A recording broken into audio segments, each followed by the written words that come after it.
Good morning! I had to remember where the camera was for me today.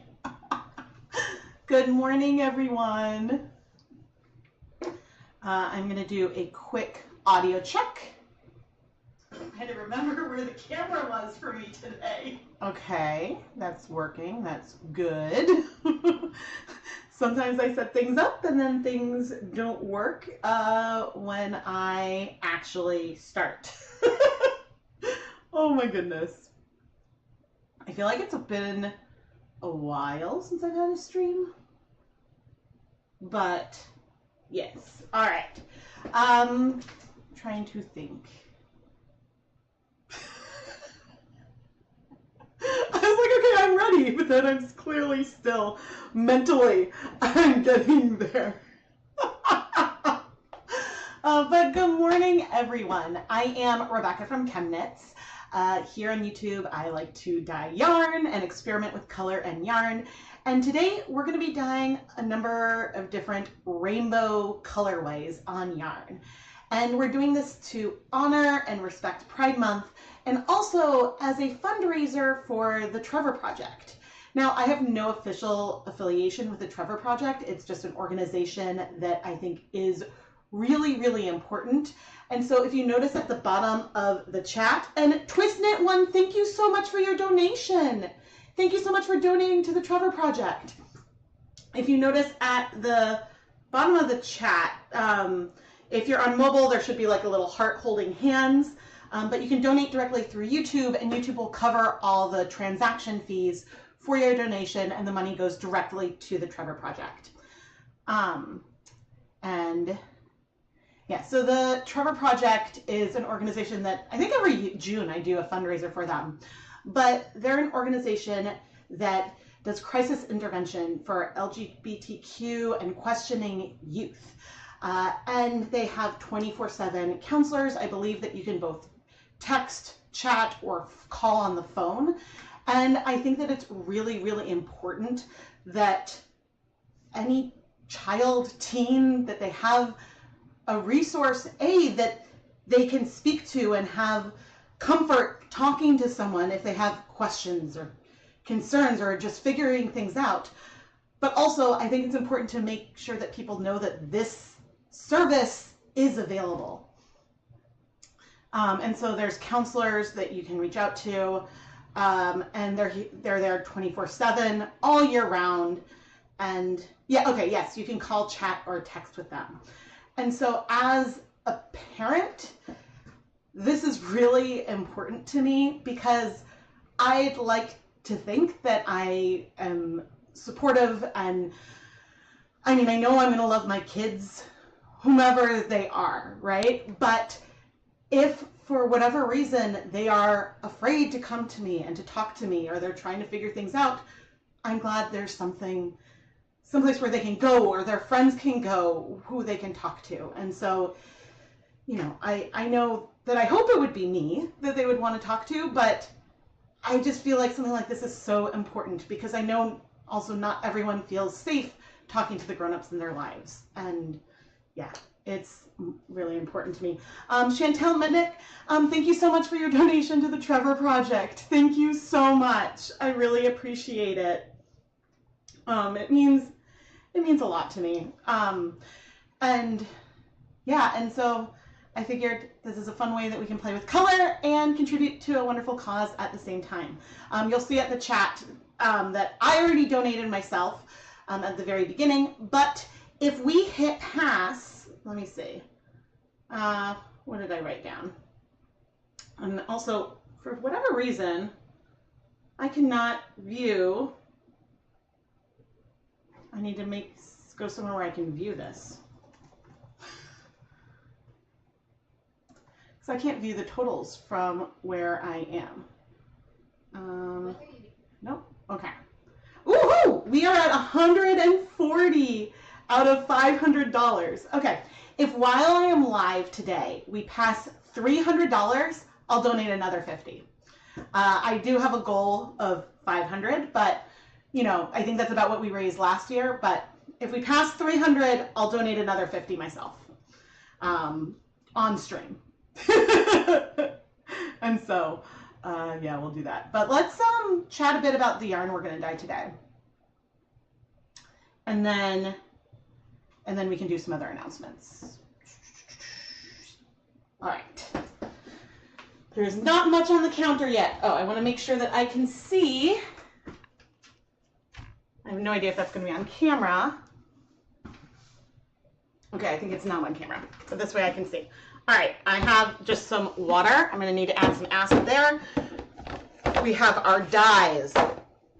Today I've pulled a combination of more classic primary colors. Not primary, classic rainbow colors, like Crayola rainbow colors, and neon fluorescent colors. And part of me wants to combine some of these in one project, but we also might do some things where we keep things separate. I am very, very open to suggestions along the way to the way we're going to play with these colors. Now, I spent yesterday doing a lot of yarn prep.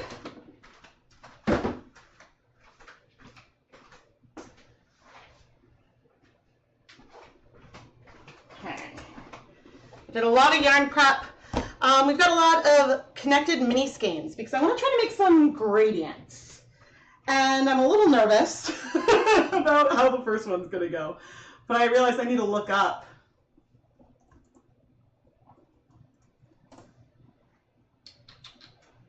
Here we go. Anonymous, thank you so much for donating £5. Another anonymous, thank you for donating 20. Oh no, is the sound bad? Let me check. Oh. Let me go and check. Another anonymous, thank you for... Ooh, I was speaking way too loud. Yeah, I'm clipping. I need to speak softer. I'm so sorry.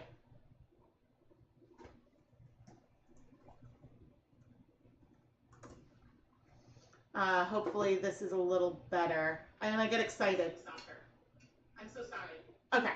When I get a little excited, then I clip, especially when I'm sitting down. Oh, I can do here. When I'm sitting down, because I made sure I'm not sitting on the floor today. I'll talk about that later.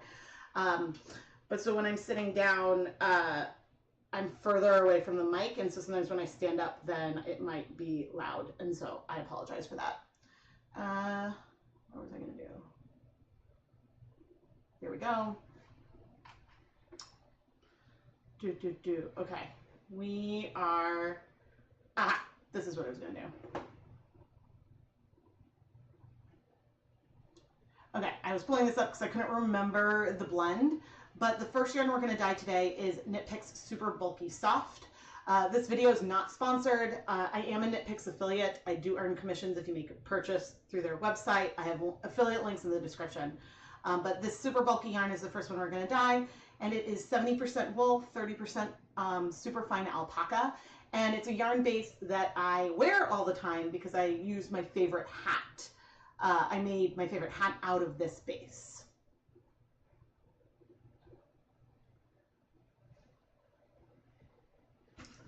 And to show you what I did to it, first, make sure. Nope, that is not the camera I wanted. See, this is why I came and double checked. Haha. Okay. Okay, in this basin's about half full of water. I am going to add 1, 2, 3, 4, 5, 6. Okay. 6 tablespoons of white vinegar. It really does not need to be exact, but I'm going a little bit higher than I might because, well, I want things to stick. Okay, so in terms of yarn prep, I don't know how well you can see right now. This is currently a ball of yarn, but it's not going to stay in ball form. It's in a ball of yarn because I actually crocheted the entire length of this yarn. And this is something I did for a video a really long time ago. But oh man, I'm excited. Okay, I want to write this down. I don't know, I'm not planning necessarily on doing a full video. I might do some TikToks on these, but half H2O 6T vinegar. Okay, And I'm also going to pop in, for now, 2 skeins of Knit Pick Stroll. This yarn is 75% superwash merino, 25% nylon. And I've not pre-soaked it yet, but I'm going to be using this Stroll as yarn mops. And so, and we can add more water and acid to here as needed. But this is a yarn that is very absorbent, and so it doesn't really need a lot of acid.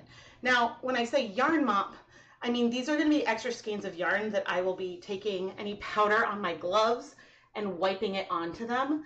And so if there's some white left, that's okay. All right, but I also have 2 batches. Oh, I don't know how I'm going to be able to tell which one is which. One is a little bit more evenly divided than the other. I have 2 batches of Knit Picks Twill, which is a worsted weight, high twist, very round and bouncy, 100% superwash merino.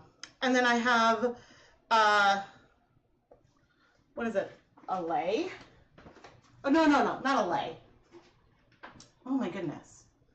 Here we go.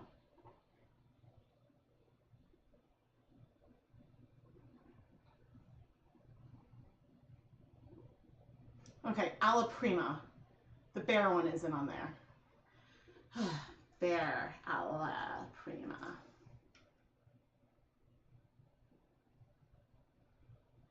Why am I not finding it? Was it on here? Okay, let me find it for a second. Sometimes, that's not where I want to go. Sometimes when something is out of stock, Knit Picks makes it hard to see. Aha, this is why. It was out of stock, that's why it wasn't showing up. Okay, but I was just checking that it is also non-superwash. And so the fact that we have 2 non-superwash options is a reason why I put maybe a little more acid than I might into the acid pre-soak. Everything else pre-soaked overnight for, well, overnight in just water with no acid. Hello, hello. Welcome. Okay. Nope. I want to go over here. And one of these days, maybe I get a fancy stream deck. Woohoo! And we are currently at 166 out of $500 raised. Awesome. Okay. Thank you all so much. All right, so we have this going. I'm going to go set this back aside. I just wanted to show.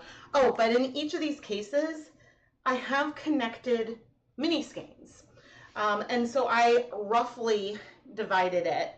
I feel like the Alla Prima, maybe there's 5 sections plus a little bit. And in the Twills, I have 6 full sections that are similar amounts of yarn, and then different amounts of the bonus, that 7th. And so, yes, but we're going to start with, this Crocheted Super Bulky Soft. And I still haven't decided what colors to do.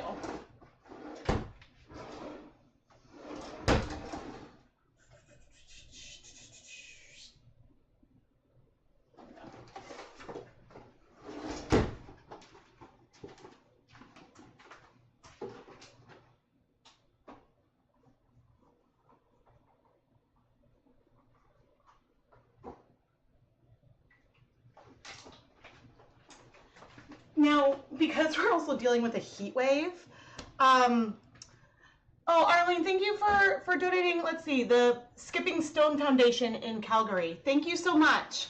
Yes, and oh, I meant to say that you guys can donate directly through the Trevor Project's website as well. You don't have to donate through YouTube. Like, it doesn't, I don't mind. I'm very happy. Just if there's a local organization that is similar, then I think that that's wonderful. Obviously, I don't mind. Okay. But yeah, I like doing these fundraisers through YouTube because the money goes directly to the organization versus like, it never comes to me or anything, so. Okay, all right. Got my ChemKnits plastic wrap. Now, normally, I don't use plastic wrap in a lot of my videos. I like to avoid it whenever possible. But since we're aiming for something where I'm not going to want colored transfer when we go to steam set it, that's why I am using plastic wrap here today. Okay. And I also want to admit, it took way too long for me to crochet this yarn, which I think is only like 90 yards or something, and it took me a ridiculously long time. Especially because now that it's wet, it is a little bit stretched out. And so I haven't decided what I wanted to do to this, but I think I'm coming up with a plan a little bit on the fly. So I can, in theory, separate this into sections, which I might still do, but I could also almost treat it like it were a sock blank. But the problem with, and I do have a little plastic knitting machine that I could use. Oh, forgot.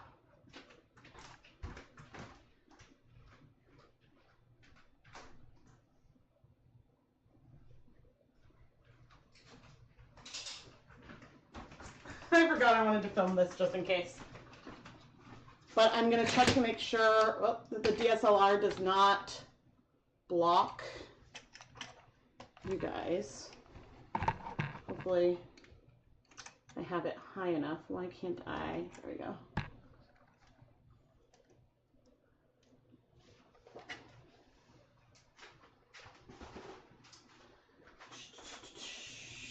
There we go. And I'm going to check your view. It does not seem to be in your field. Great. Okay, so I have a bunch of kids' knitting machines, which do wonderfully for making custom blanks, but it's a little bit harder to do if you have something that is thicker than worsted. And this is a super bulky yarn that is a little bit stretched out. So now that I'm doing this, you could see how we could separate it into little sections, and we could almost do something self-striping. There's a lot we could do with having it like this. There was one point where I made a crochet chain of crochet chains, so I could have crocheted this a second time. And in theory, I mean, we could knit directly with it as a crochet chain, but that's not what I plan to do. I'm trying to not squeak the plastic wrap. But as I was sectioning everything else, I decided it would be fun to do something a little bit different here. And we're going to have some resist in this one because of how the colors are sort of aligned. So I'm almost, I'm a little torn. I'm also torn when it comes to these projects because if my goal is to make a hat, right? If my goal is to knit a hat, then I'm going to want to consider the fact that not all the yarn will go into the hat. And so you want, I don't know, I guess I should have thought, oh, wait, I could look and see how much of the yarn I used. I'm not going to put my Ravelry on screen because I don't know. There was a period of time when it gave some people migraines, so I don't know if that's fixed, but I'm careful about showing it on screen. Okay, let's see my hat. How much of the skein did I use? Okay, I used almost all of it, 0.96. I mean, I think that the ball had a little bit extra. I had 5 grams left, okay. And I also want to check a hat I made out of twill, and I used over 90% of that one. Okay, that's helpful to know. And do any of you like to weigh your yarn before you start a project? This is something, I forget when I started doing this, back when things were mostly a written blog. And I weighed the yarn because I had a lot of concerns. And sometimes at the end when I was doing yarn, if I was worried about yarn chicken, I would, in a project, I would weigh the yarn, knit a couple rounds, and then be like, okay, 3 rounds uses X number of grams. Okay, do I have enough to finish, or do I need to shorten the project? And things like that. And plus, then it's helpful if you're dealing with remnants or something like that. Let's scooch all you guys down. Okay, but maybe I should ask you guys.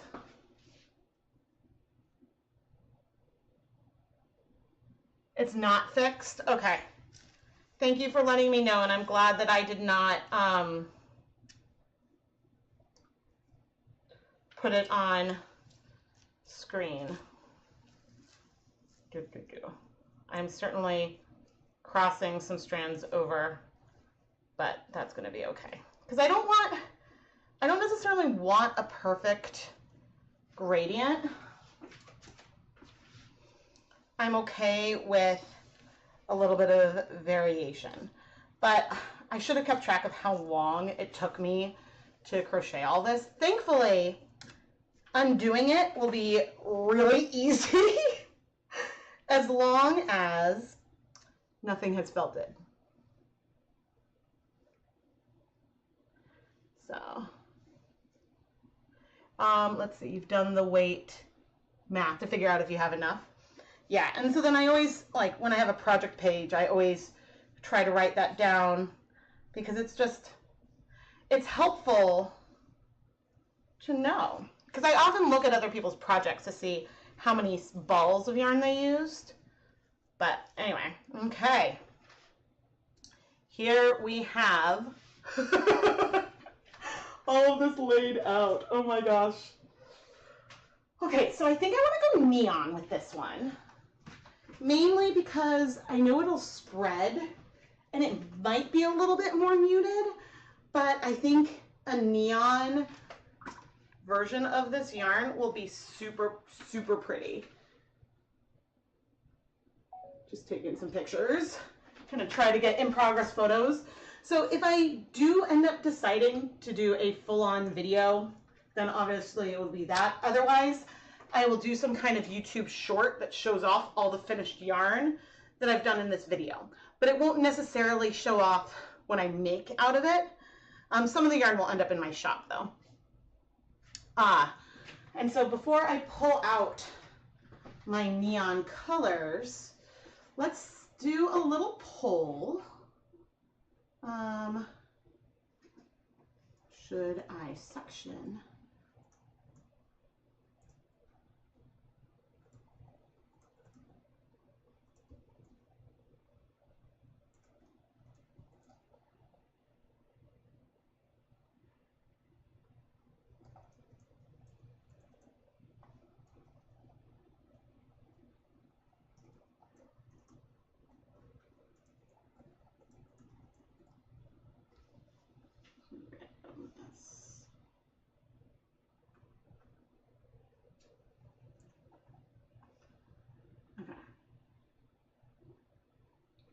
No. How do I delete that? Okay. Delete that. Okay. I'm going to give you guys a poll about if I should section it, which clearly there's one side that's wider than the other. But by section it, what I mean is to, you know, separate little areas. So then like this would be my pink or whatnot. And if I was going to do more random, then there might be some areas that have both pink and orange, and it might flow through a little bit more. So, what about a diagonal rainbow? That's cool. That might be a little more variation than I want, because I think I have a feeling that if this is the yarn I end up using, then I might do something similar to the hat that I share all the time. But I don't have oh, no, I don't have access to a good photo of it right now. What was there was one more thing. Oh, okay. And so while while you guys vote, let's see, I have a couple other announcements. Web browsing, here we go. All right, so, Knit Picks summer yarn sale has started, and the yarn is up to 60% off, which is pretty exciting. And I mentioned my affiliate link is in the chat.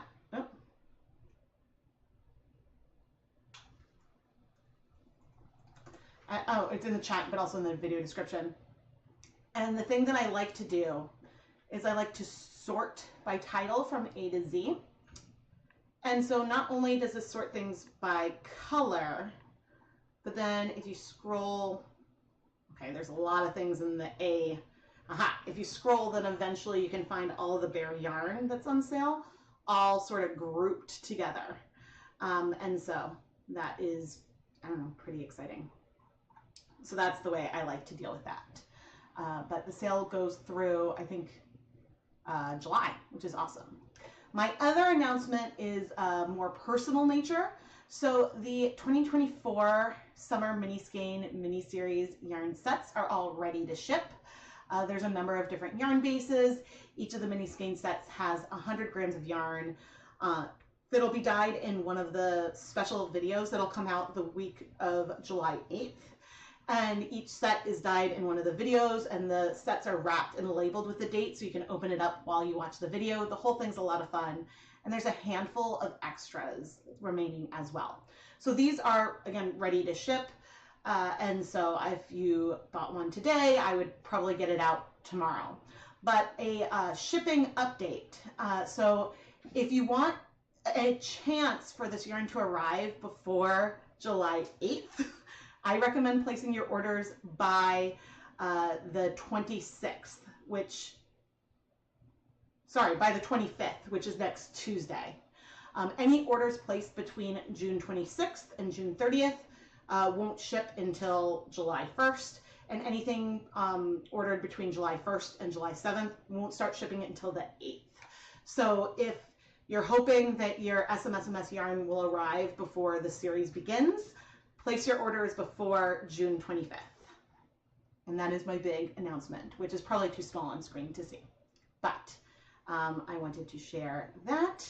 And I can drop a link, maybe. Here we go. To the yarn sets. Okay, gradient with some random.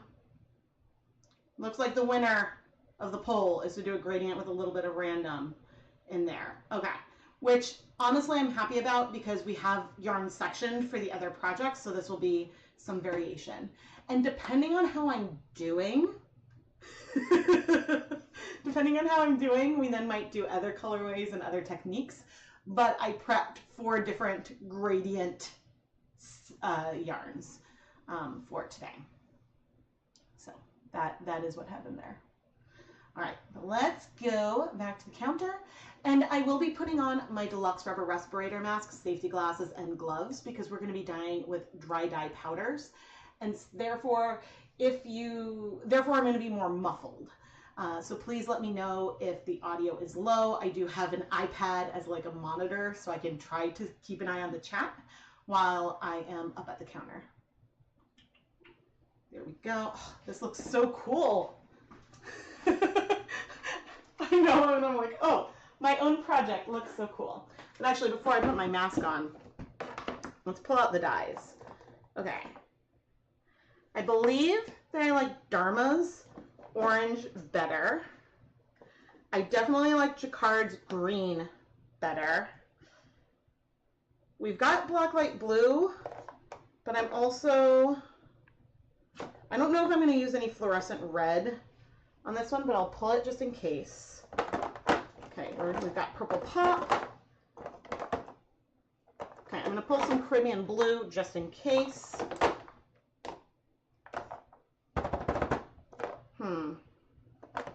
Fluorescent Fuchsia. Is that all the colors I need? Maybe.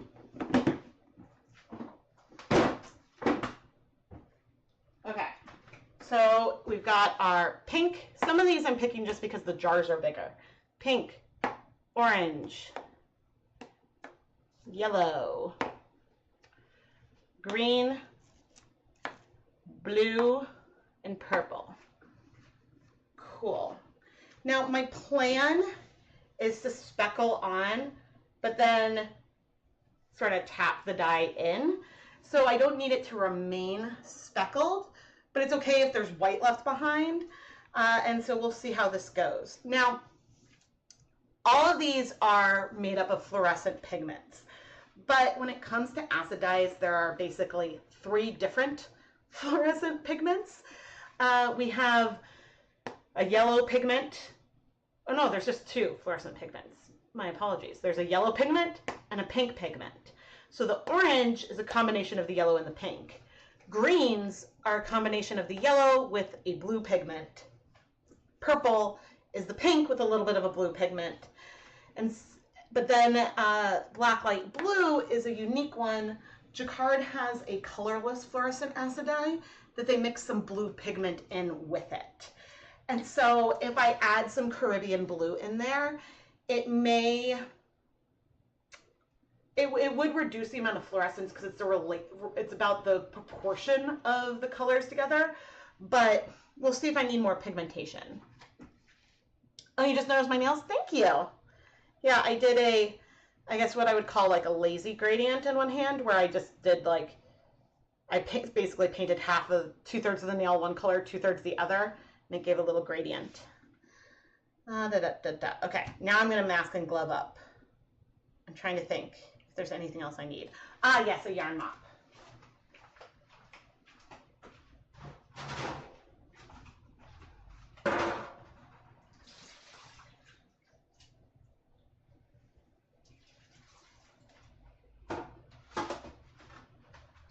I'm gonna have that back here. The real important thing when you're dyeing yarn with different acid dye colors is I don't like to have, say, purple dye on my gloves and then go into the yellow, because then you could contaminate your other dye jar and mix the colors and it will muddy it in a way you can't undo. So if I have dye on my glove fingertips, I'll wipe it on the yarn mop, but then wipe my hands off to make sure my hands are completely dry before going in the next dye container.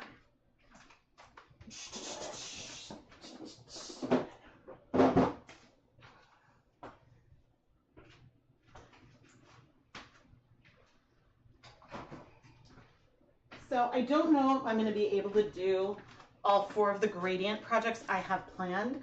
I'm recovering from a back injury, so that's why I'm like, we're going to go as long as I can. Did my glass? Okay, no, my glasses did not break. That'd be sad. Oh, I need to take off my headband so I don't break that.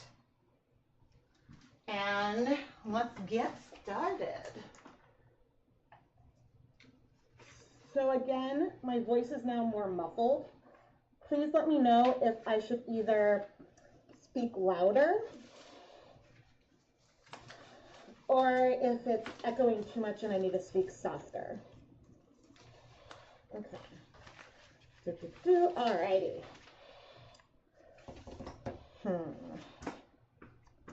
How do I want to do this? Okay, we're just gonna jump in, I guess.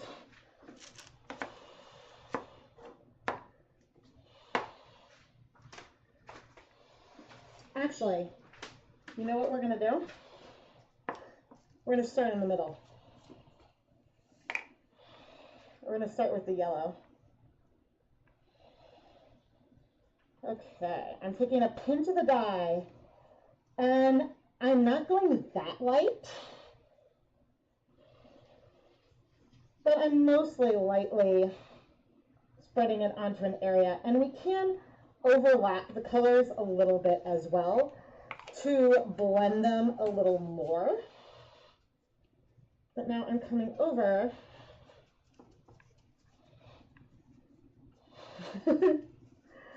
and I'm patting this in, which I know this isn't looking that yellow right now, but it may blend through. I have no idea how much it might go through the other side. Not much, but we can always flip and add more dye. So this is sort of my plan. Oh my God. Look at that.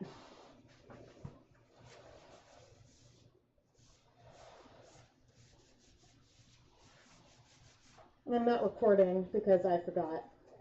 So silly me.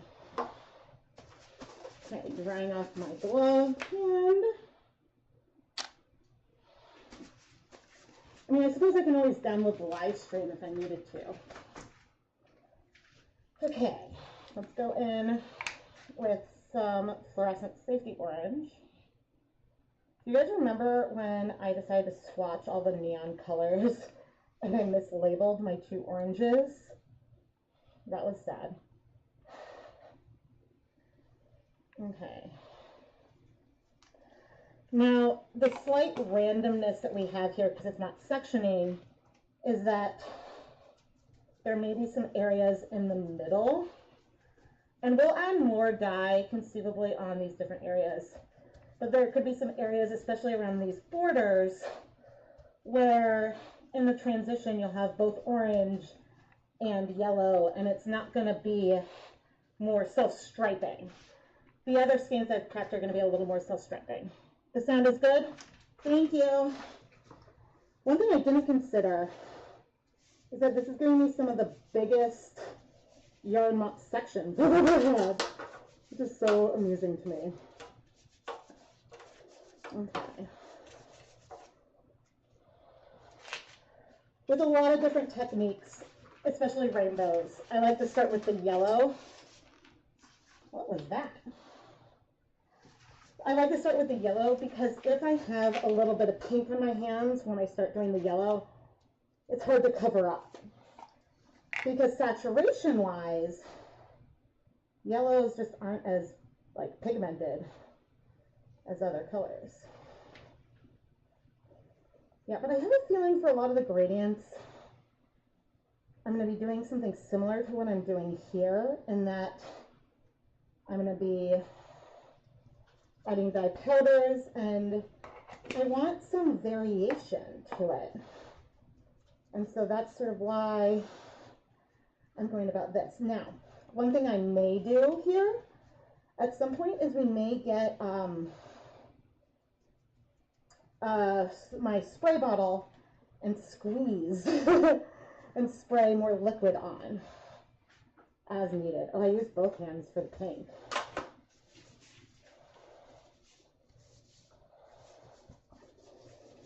Yeah, but it's funny, when I do a yarn mop on purpose, sometimes it's hard because I think about where the colors go more. And today, you know, I really am just trying to wipe those colors off of my hands.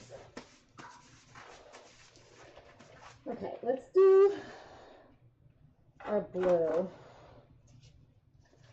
Now the problem with black light blue is that if you mix it with pinks, it does dull the fluorescence. And that's a bit of a bummer. But I think what I want to do, and I'm going heavy, heavier than the other colors.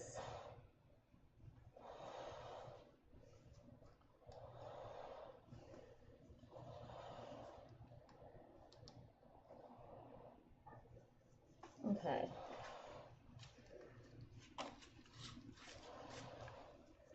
Just for now, but you can see that I didn't do the blue all over.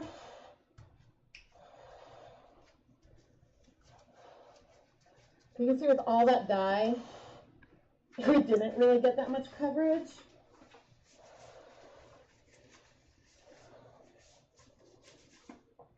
And that's why I have the Caribbean blue. But my hope is to use the Caribbean blue in like a different, you'll see what I'm going to do. So the Caribbean blue, I'm now coming in and adding it, but sort of, not quite, I mean, yeah, I guess it is alternating a little bit. And so I don't know if we'll completely dull, oh, I can get my black light in a minute. I don't know if this is going to completely dull the fluorescence. Hopefully not.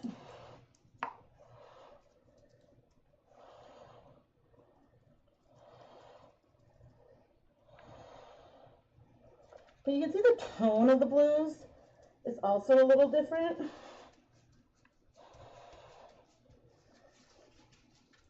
But this is a way to just easily bring some more blue in. I will bring the black light over in a moment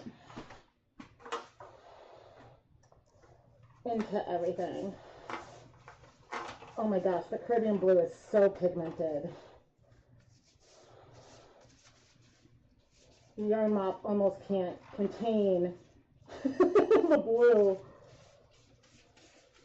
Should have remembered to go a little bit sparing with that color.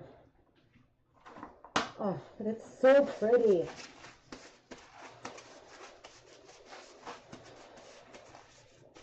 Okay.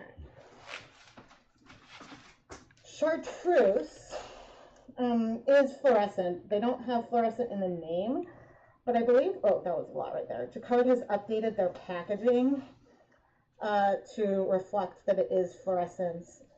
And it's a little bit more of a bluish green than Dharma's Radioactive, but I prefer like the undertones of Jacquard's Chartreuse.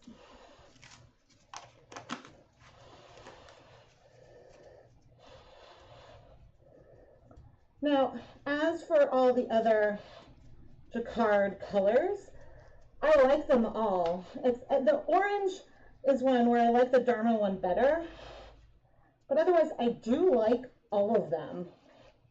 But I just happen, the green is one where I have, the green and orange I guess are two where I have a clear preference. But also I suppose Jacquard does not offer a fluorescent purple.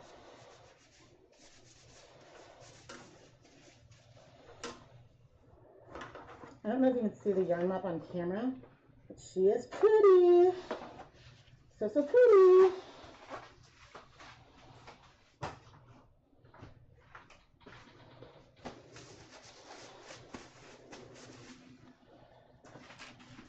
No, when I was considering what I wanted to do for this colorway, I remember thinking like a few minutes ago, like, okay, how big of a section do I want with the purple versus the pink?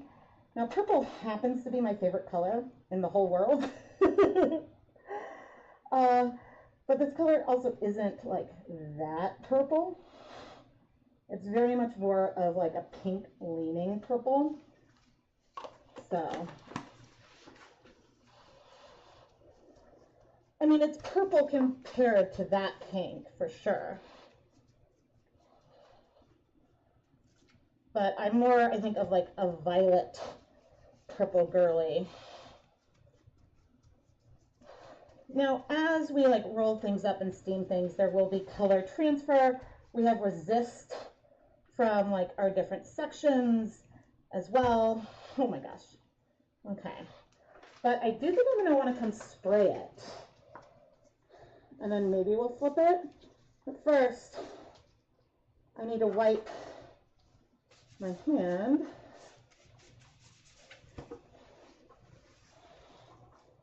onto this yarn mop, which has stunning coverage because I had dye all over my hands. So she is going to be done in just a moment. But first, I want to take some pictures. Let's see. I like to wash my gloves off and then I reuse them over multiple projects. So if I use a fresh pair of gloves today, this pair I just used will still get reused until I break them or they're so dirty there's no coming back. I meant to keep one on though. Oh, my phone is in my pocket. Silly me.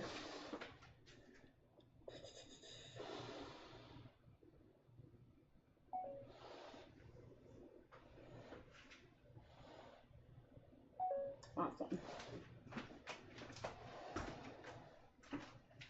Okay.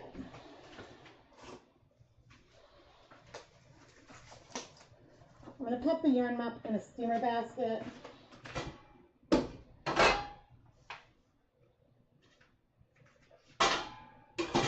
Where she will steam set for 30 minutes.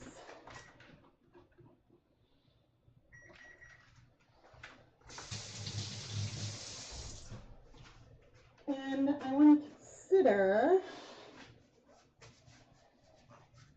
what I want to do here.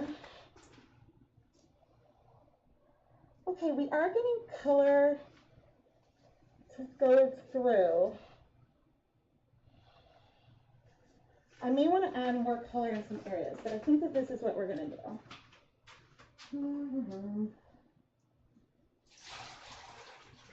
We're going to get a new yarn mop. So we have that ready to go. And then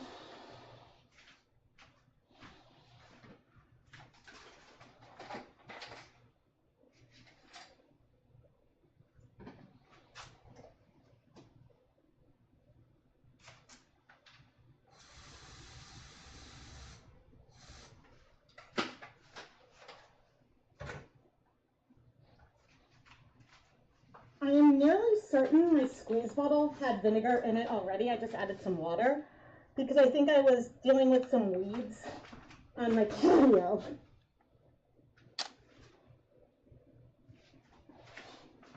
And so the only reason why I want some vinegar in here is I don't want to dilute the acid that we have already. And this will help me spread the colors out a little more. So it's not that we need the acid, it's that this will help me work these colors through.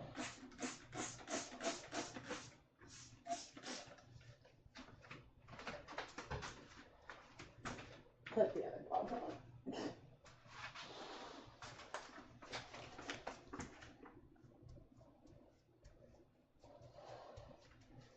And then I can pat a section and see. We're getting, I mean, I'm messing up the prettiness of how it's arranged, but the coverage there is pretty darn good. I might set a timer.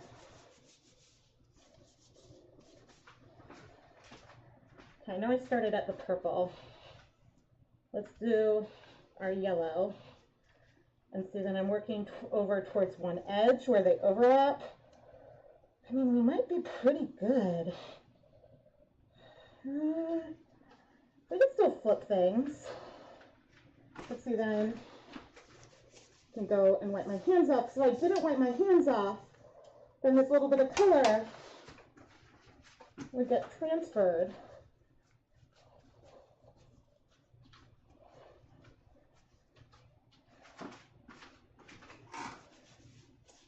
This is not what we want.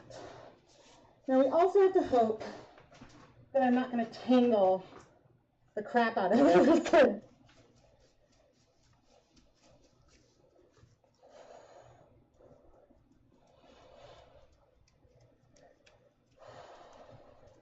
Okay.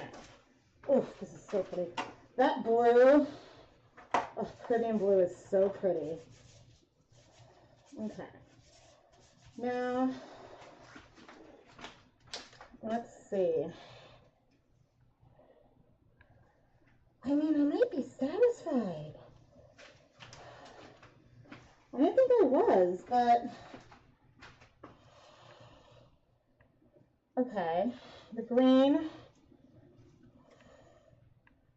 can have a little bit more.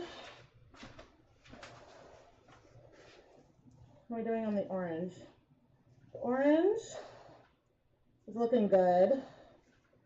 Pinks are good.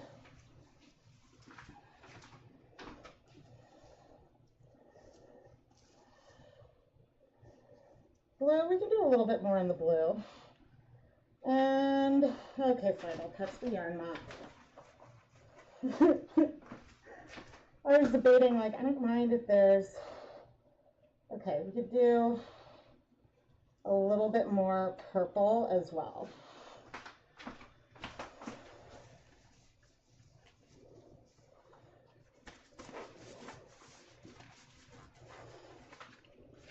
Okay.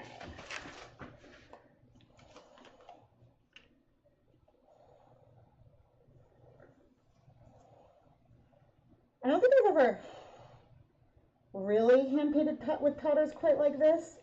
There's always a danger that you will use way, way too much powder, which is definitely not what you want. The concern, there we go, is that you would bring in so much powder that it just, more than the yarn can handle. But I feel like I have a much better handle on this as a concept now than I did years ago. Oh, I forgot to bring the black light over before. That's what I forgot. I'll do that in a minute, even though things aren't as prettily arranged.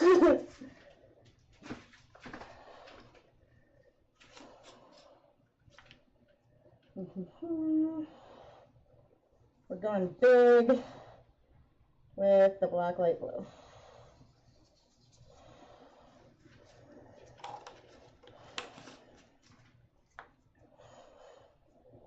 Which is a lot more of a pastel color.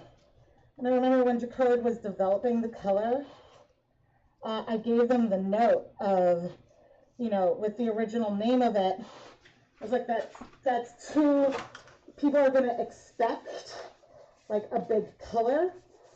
If you say like neon blue or electric something. And so the thing with the black light blue name, it indicates that it's fluorescent, but also indicates, if you think about the blue color, that like a white shirt might look under a black light, I think it indicates a little bit of that. Just a little bit of purple pop.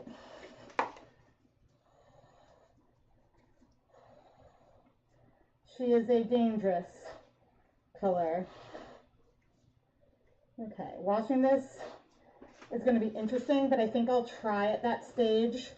When it comes time for washing, I will try to manage things. Okay, wait, sorry. When it comes time for washing, I will try. Oof, this mop is so pretty too, even though there's not like a ton of color on it. Okay, when it comes time for washing, I cannot keep a sentence going while I am dying. When it comes time for washing, I'm going to try to like loop them together so I can like make a crude little stain. But we'll see how that goes. At least the coloration will help determine the orders that I need. All right. Let's go get my black light. Oh gosh. I'm assuming that I have it handy. I do.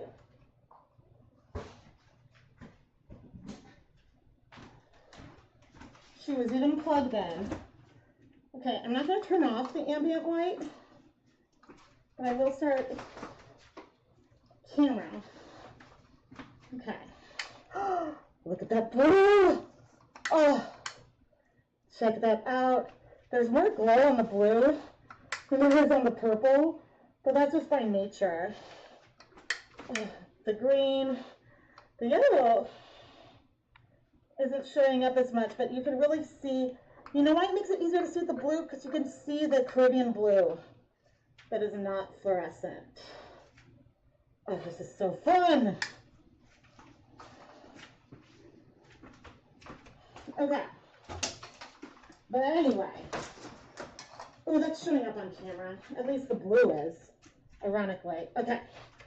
We're going to take our yarn mop and clean up a little bit.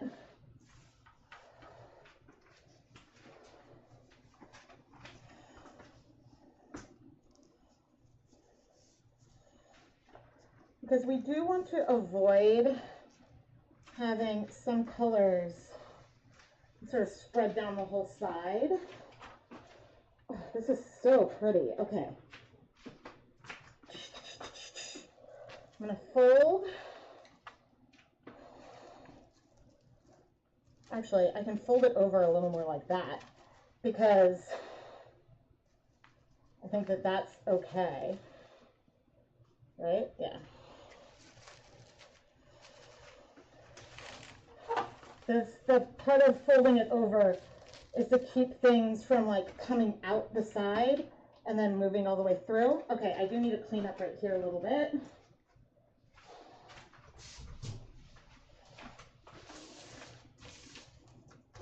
And one other thing I tend to do a lot is to clean up and check my floor, but things rarely end up on the floor.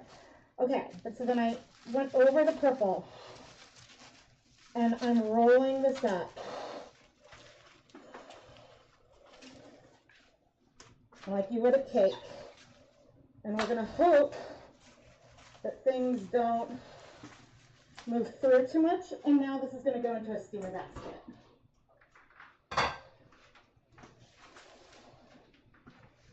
Okay, that's gonna go in there.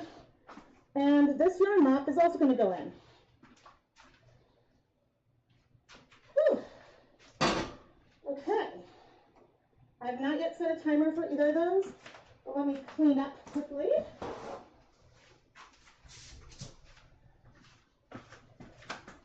I'm going to check the floor.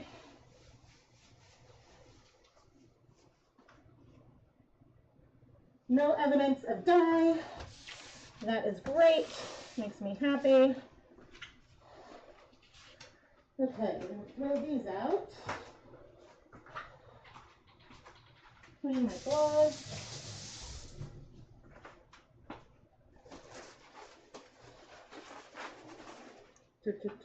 And I'll sit down in front of you in a moment. But actually, while I run around doing administrative stuff, this is a good time for me to insert an ad. So I'm not talking about much. And if you skip the ad or you don't see an ad, don't worry. It's all good. Okay.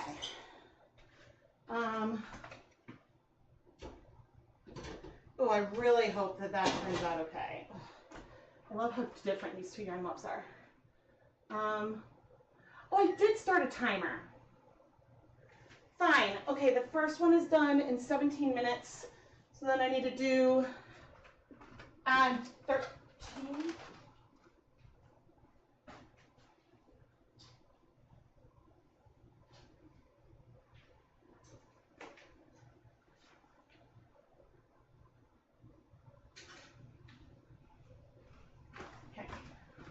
I'll add 15 minutes once the timer goes off. Okay, good. Because I put the jelly roll, oh, I can turn this camera off. I put the jelly roll and the second yarn mop in the same basket. Okay. So that was our first colorway, and I guess I've only been here about an hour. But that first colorway, because I had to lay it out, that took some more time. That took some time and some love.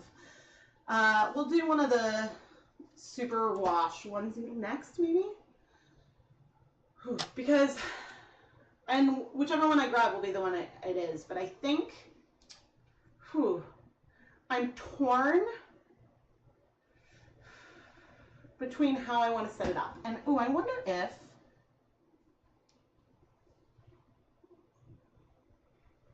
can I do,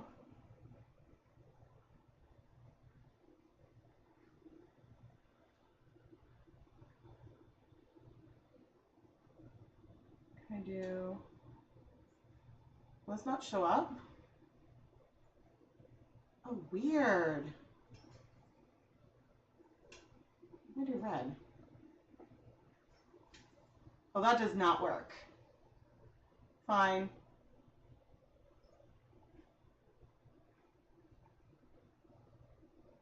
What? Oh, that changed everything entirely. That's annoying. Okay, fine. I was like, ooh, could I bring up paint and then show what it is I'm thinking? Because I think it would be fun to have like classic neon, or sorry, classic rainbow, but with pops of neon in there. I think it would be variegated and fun, in addition to being sort of like more, it's going to be more of a section gradient because we'll have basically 7 different connected mini skeins. And as for the 7th, I may, with that last little bit, I might do a repeat of the first color. I don't know, because if you think about a hat, you'll have sections that go up and it'll end in the purple, but then the purple would be larger. Like I didn't make this more fractal where they got smaller and smaller towards the end.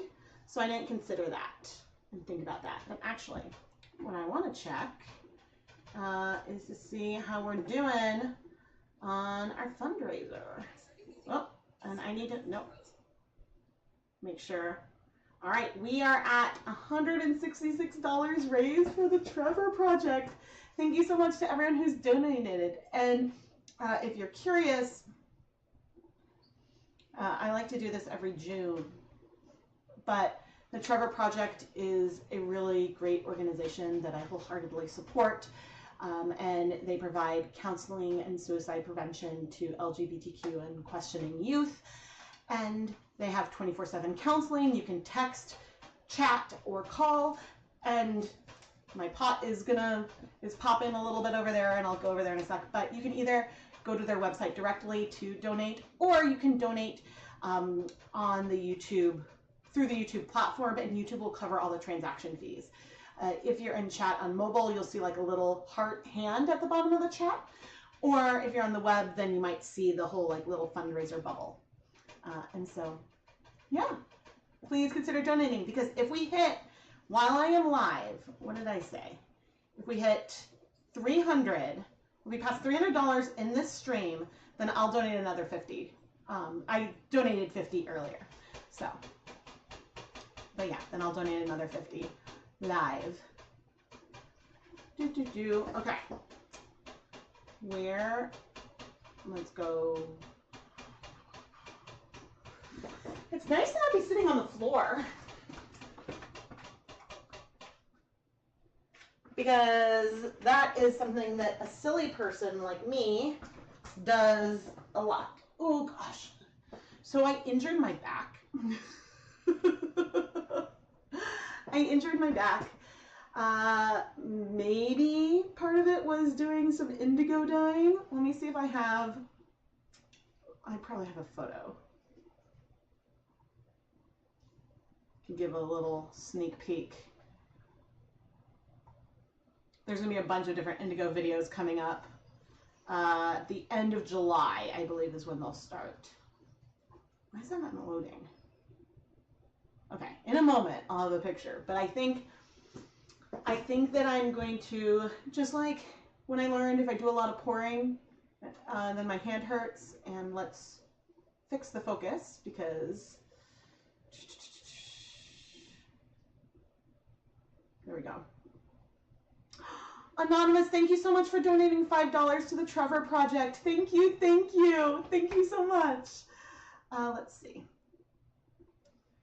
Let's find one that is not giving as much away. Oh, but that actually isn't showing. Oh no, that's showing too much. I had a bit of an oops. Okay.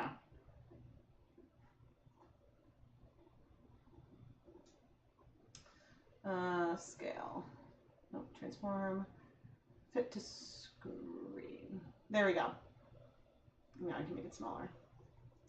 Okay, so notice my head is a weird size here. Okay, there we go. Notice how I'm squatting. So I was squatting next to the 5-gallon bucket, sort of leaning over, submerging things in it. And then I was carting a lot of 5-gallon buckets of water back and forth. And I think that I had a minor strain on my back, which then became less minor. And I ended up in the ER with spastic back pain. I'm doing much better. That was 2 weeks ago. But I'm still being very careful. And so that's why I'm like, stamina-wise, I'm like, all right, we'll go as long as I can, but there's a chance that maybe things won't work great. So I have like I moved like a little table in here so that way I could sit and versus sit on the floor. So things are all awkwardly set up, but I think it's that crouching position that really did me in. Really did me in, but I mean, indigo is so fun. So fun. And so, yeah, that, and then when I was working on, I was doing a collaborative community mosaic, this big art project, which involved also a lot of like leaning. And I think, because it's funny, because my back hurt after one of the days I did there, but then I was good about standing and stretching in the middle. So I don't think that's where I injured myself. I think it may have been the big indigo push, because when I was carting the water, the rinse water to dump, I remember thinking like, ooh, my back is kind of bothering me, and pushing through.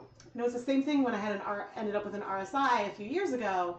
It was like, things hurt a little bit, I'm going to push through, and then it ended up bad. So when your body hurts, listen. But I think I can do more indigo by getting like a little, I mean, basically the table I have right now, let me see.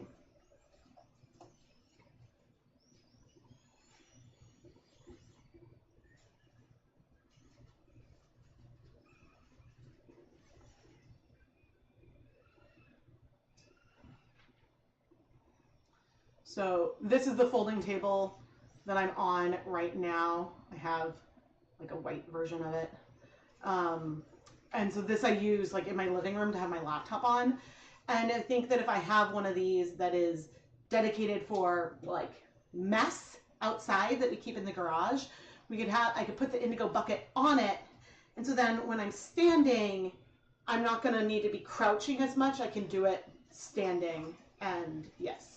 But yeah, I am I'm being very careful. And I'm not supposed to lift anything over 10 pounds right now. And I'm being very good, but I'm way better, way better. Oh, and I had a CT and it was clear. So like, we're sure that it was like a muscle thing, not a symptom of something. I mean, an injury is annoying, but it's not something scary here. So yes, all right. I'll stand up in no, we'll wait for the last few minutes for the first steamer basket to be done, and then I'll start the next. Like the rolling stools you get from auto shops. Ooh, that's not a bad idea. I didn't even think about, because this table lowers. I think the stool wouldn't, I'd have to think about how to work, but I'm pretty sure that this table, because I can like adjust the height a little bit, if I'm up higher, it should be fine. Remember, 5 gallons of water weighs about 42 pounds. So moving those is heavy weightlifting. Yes. Yep. I was not being careful. I was very awkwardly carrying it because I was tired at the end of the day. I think in one day I worked on what will be, is it 5 different indigo videos?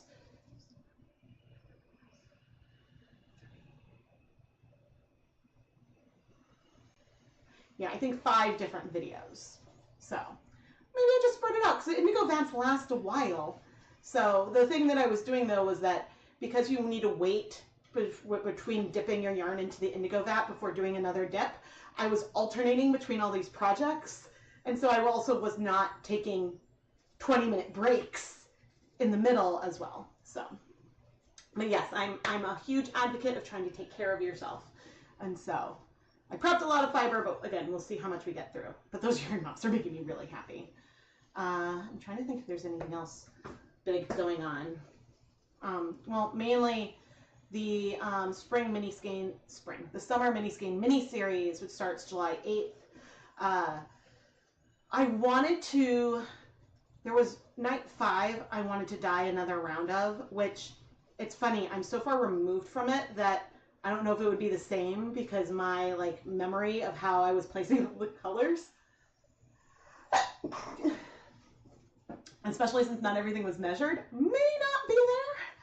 And also the bonus full skein colorway, I didn't dye more. I dyed just enough for the pre-orders, basically. I didn't dye a ton of extra like I wanted to.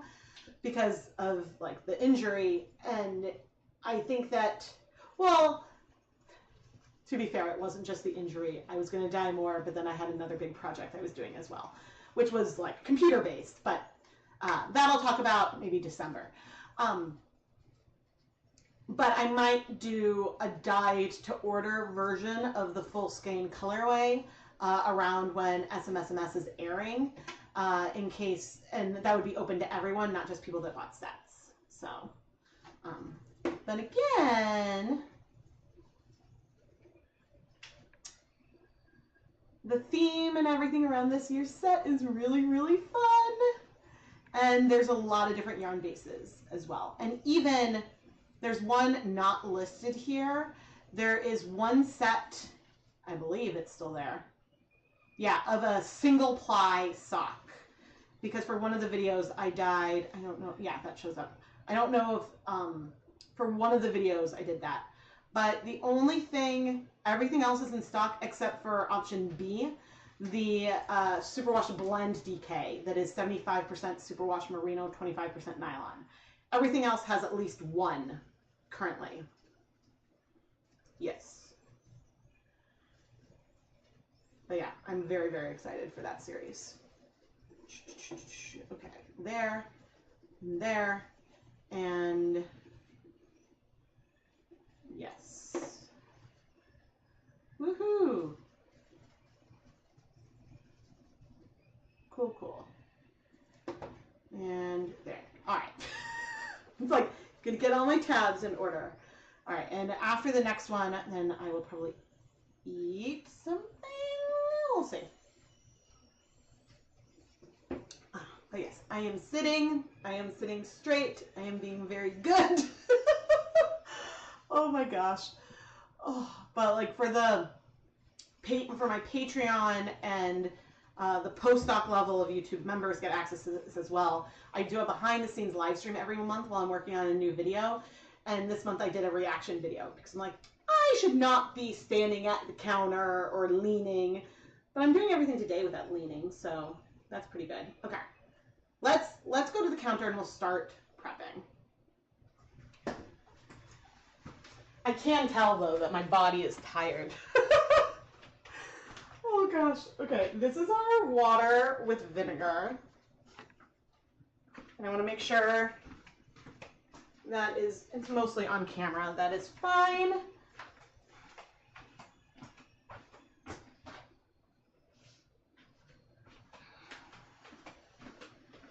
Okay. I have no idea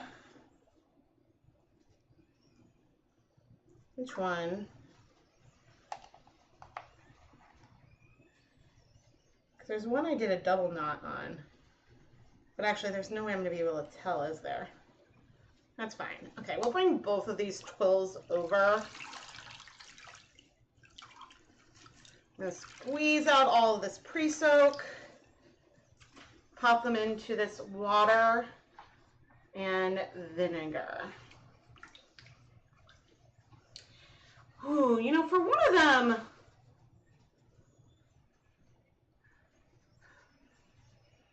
okay, maybe the first one versus doing something like I did last time with tapping it out the colors.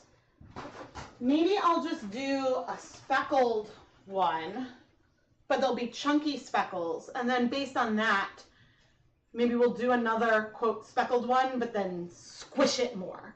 Or we might decide to squish it when I roll it up into the jelly roll. And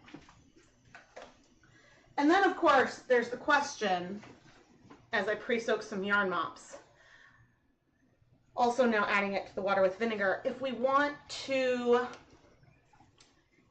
have a yarn mop that is combined neon and, quote, more primary, not primary, primary is the wrong word. If we want to combine neon and the Crayola level rainbow colors, classic rainbow colors, or on the same yarn mop, or if we want to have two separate yarn mops. That is the question. Let's do 1, 2, 3, 4.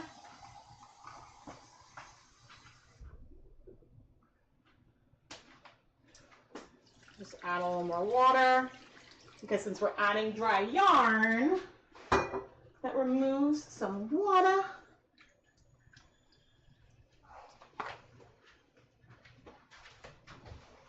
No, I feel like at this stage I can probably do a little more than 10 pounds because I haven't had like any bad pain for a while, but I'm still being careful.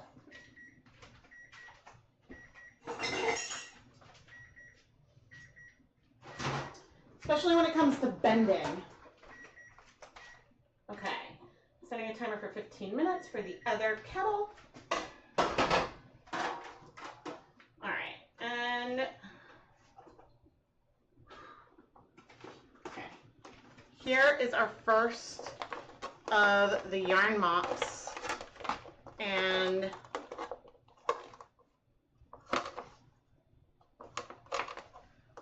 I'll hold it. But what I wanted to do, oh, that's not quite good. I was like, oh, I can bring over the black light, but isn't she pretty? And it's just, she's so random, right? Because I did also, then I had another idea where I was like, ooh, I could do rainbow yarn and hold like a neon strand with like a dark rainbow strand and do that together. Oh, my brain has been going a mile a minute.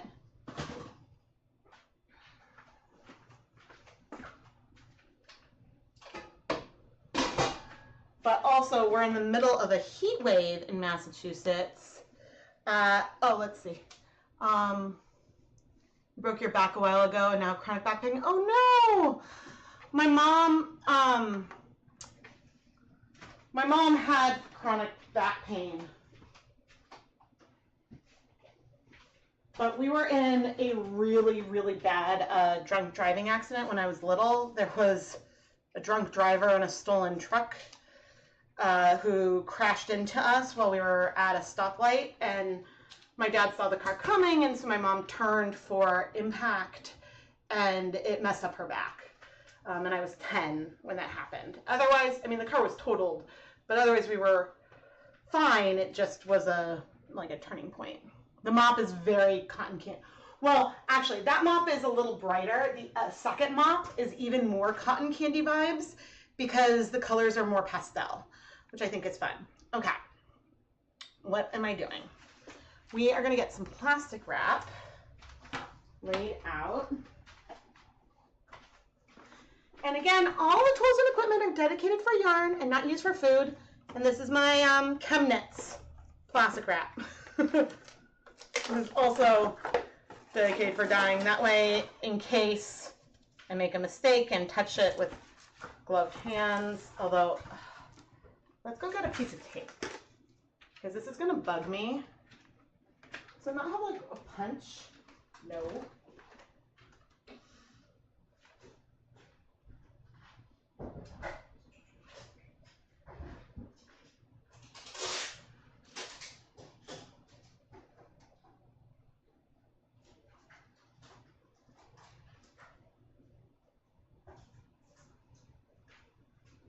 Okay. Maybe that will help.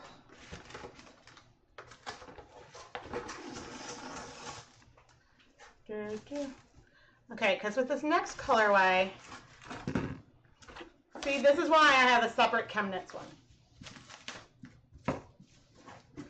And this is why I don't like using plastic wrap. I don't like using it for sustainability reasons, but also it is a pain to work with. But when you're doing something and you really want the colors to stay separate, there isn't really another great option. Because if you tried to use like a beeswax or something like those, the wax would get into the yarn. If the silicone ones aren't big enough or thin enough to wrap like this. And so that is a bummer. Let's see. Okay.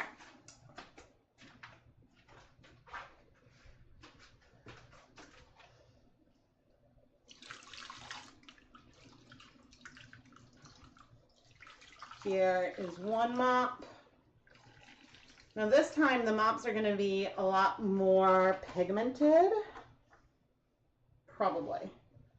All right, and we're going to do this set of the connected minis.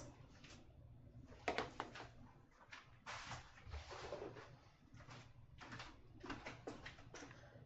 let's see if I can do this without making everything a scary mess. Oh no, you are a middle one. Oh dear. I'm already at scary mess level, guys. No! Why did... Okay, that's good. I see one connected to one. Okay, connected to one. There we go. That's... Oh no, this is two. Okay, we will scooch things.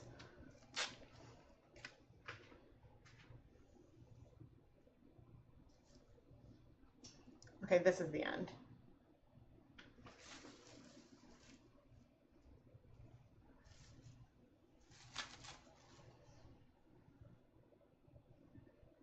Okay, this is the one that has the end that is nearly the same size as the others, a little smaller, which honestly isn't a bad thing.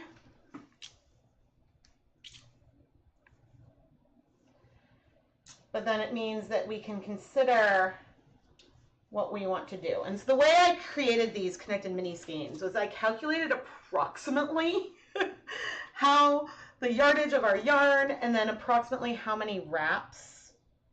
Uh-oh, there we go. Approximately how many wraps around my niddy noddy I would need to just approximately make it even. The reason why it's not perfectly even is that, well, I didn't weigh the yarn also, and so sometimes the yardage can be a little off. So we have some extra. Now, I believe that the hat I would make with this yarn, I used 90% of the skein. And so this actually could work out really, really well.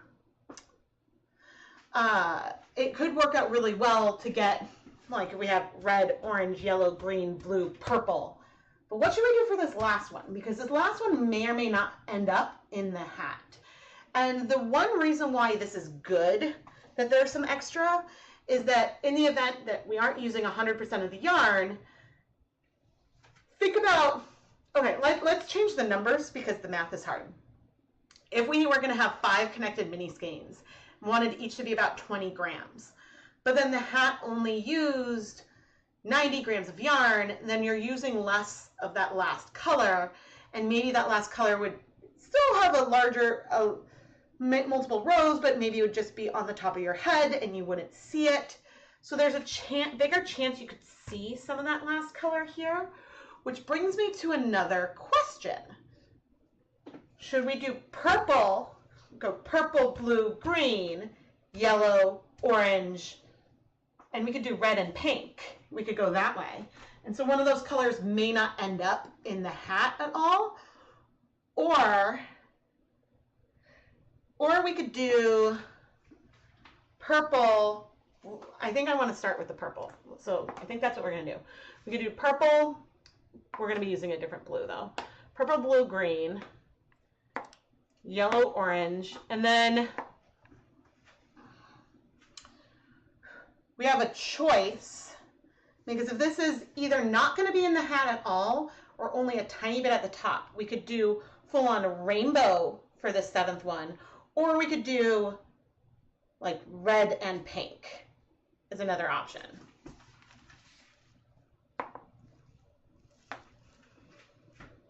So, all right, let me think about how to make this a pull. Okay, but I think I want to start with purple because I think I would want purple at the bottom of the hat. Nope, not a Q&A. start a poll. What color progression should I do? Purple, blue, green, yellow, orange, red.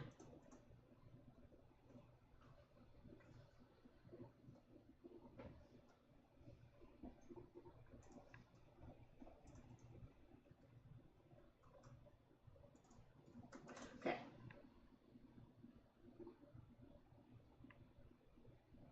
All right. So yeah, which way should I do the color progression? Should it either go purple, blue, green, yellow, orange, red, and then pink, or red and then a rainbow combination? You could do the trans flag colors, or the colors of the triangle and the Progress Pride flag. That would be really pretty.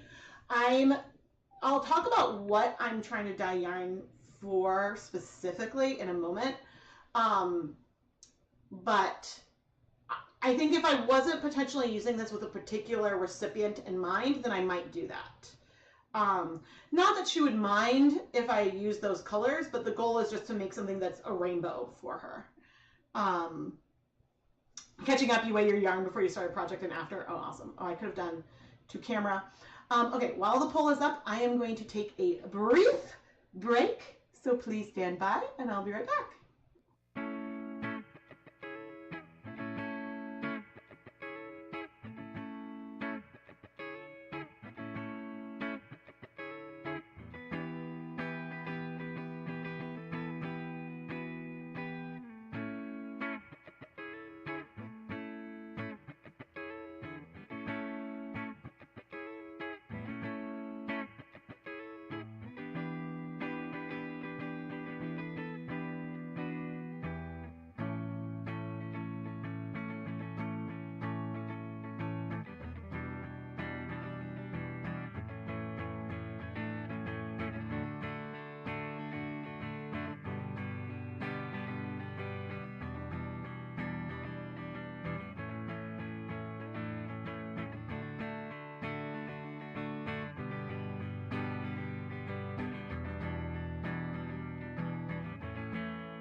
Hello, I'm back.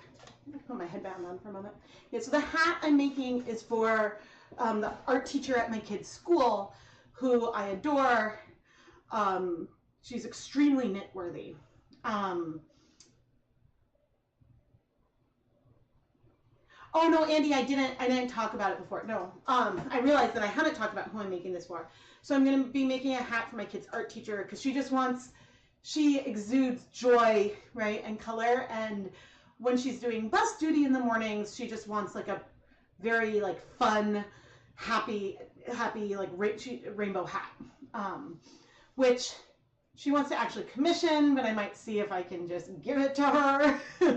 But also she believes in art, like in supporting artists, and so that's a whole other story. Because I'm like, I would just make one for you as a gift, but she may not let me gift it to her, so that's a whole other issue. But yeah, I'm thinking about about different ways that would just be fun. And so it's not necessarily supposed to be like a pride flag hat, but it definitely, like, I don't think she would be opposed to having something like that and having it even like it's just, yeah, the goal is just for a rainbow, which is why I'm mostly sticking with like rainbow today versus dyeing some yarn with other pride flags in mind. Although I did get do I still have it? I may have sold it all. Yes.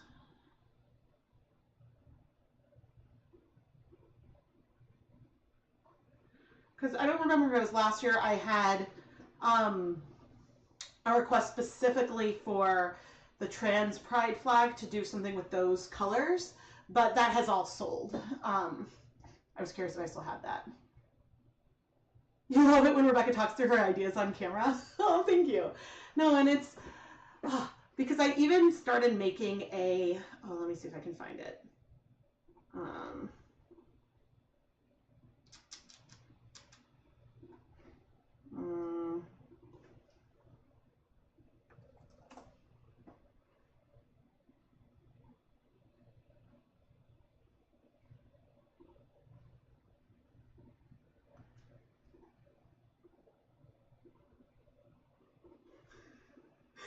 This is how nerdy I am. I haven't sent this to her yet, but I was like, okay, here's some examples of the different types of rainbows I've dyed. I'll take that yarn out in a minute. A little more time won't hurt it. Okay, so here's some examples of some yarn I've dyed. Some questions like, does she want superwash? And I'm thinking like, oh, I could do something like this if I was going to do mini skeins. Or, you know, do we want something like more striped or something that's more random pooling?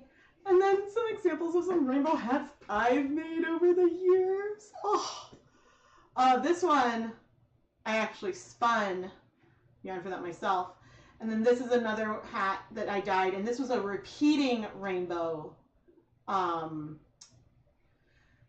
I dyed this, I forget which video. I think it's probably on a Dying to Knit playlist, but you can see the yarn next to it. But that also is a rainbow hat. But I think, just in case I'm dyeing something for, I mean, this was done with different colors. This wasn't done as a gradient. But I thought it would be fun and like very painterly to do something more of a gradient that is less perfect. Even though the connected mini skeins might have some elements of perfect in them, it's okay if it's not. And so my favorite quote from the art teacher is, we don't flip out, we flip over when it comes to your drawings. But she's an absolute inspiration.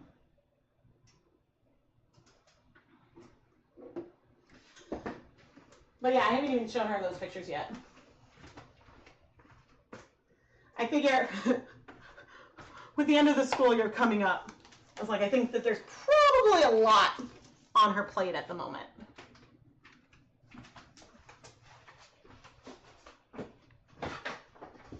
All right, let's take things out. Ooh, that's looking good. Ooh. Ooh, let's not spill anything. Okay, I want to show the difference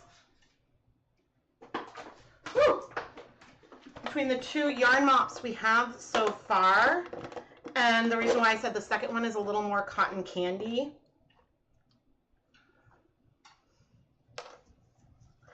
Because we have one that is really brighter. The one that I just took out is more muted.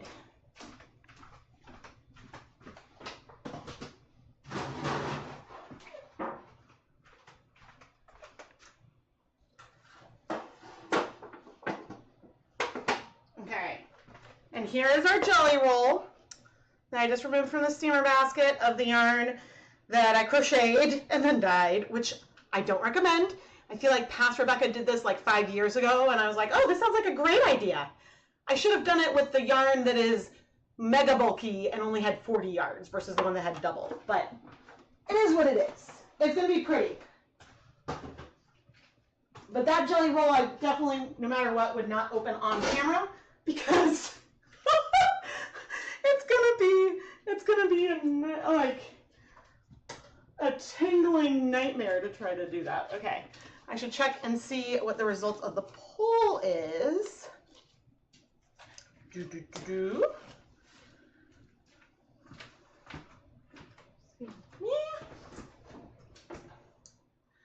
All right. Okay. And pull. All right. So I think we're going to do purple through red, and then we'll do a rainbow. And actually, this works out well.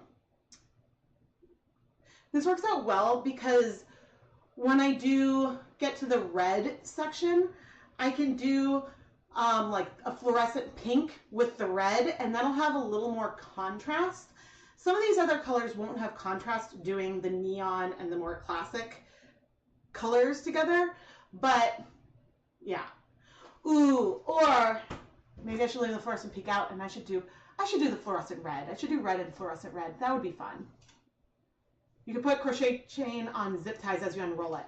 Yes, I'm gonna sort of, as I unroll it, I'm gonna wind. I have a plan. Or the zip ties might just go across the whole thing, which is another plan. Okay. Nope. Here.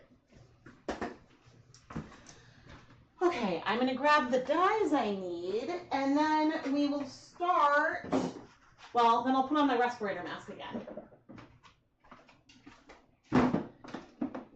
And I'm going to take off my rainbow headband so I don't break it. Okay. I feel like the oranges are going to be very close. Same with the yellows. The greens will be very different, but greens are bleeders, and so, yeah. I'm going to try. Hopefully we won't need the Caribbean blue. But if it feels like the black light blue isn't making an impact, then we can bring that in and have 3 blues there. And then I think to balance out the pink of Purple Pop, we'll use Electric Violet along with it. I also have Royal Purple here, but I think that that should be nice. And then Cherry Bomb, and then... Well, we could change our mind and add the pink. I mean, that's the thing, right? I have a plan here, but then we can always do something else. We aren't limited to the plan.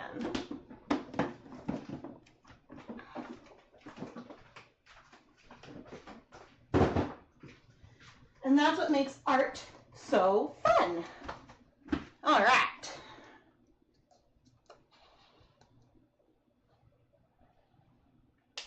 Okay.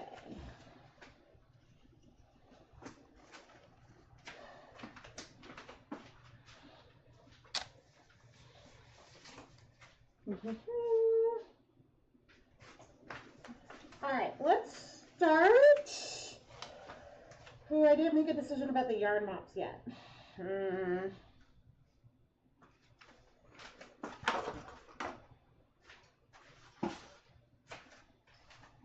think I do want the yarn mops to be separate.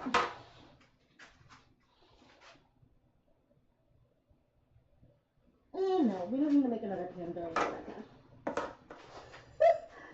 I can talk myself into or out of almost everything. All right, but we're going to start with our quote classic rainbow colors, and then we'll add the neon on top. I have not decided yet if we're only going to speckle or if we're going to speckle, and by speckle I'm going chunky. I haven't decided if we're only going to speckle or if I'm going to speckle and then tap it to really splotch it out. Okay. And then we're going to bring some of that into the top.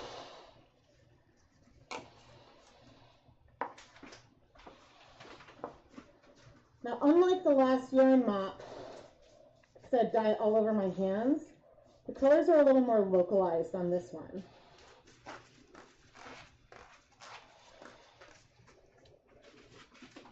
Now for this random rainbow section at the top, I want things to be more spread out. But if I do it like a little pom-pom or something, that should be fun.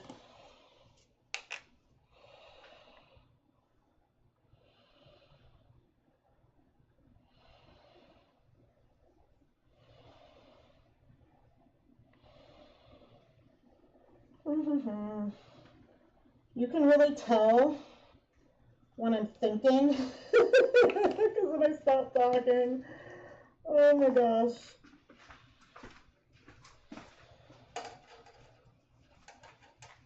Okay.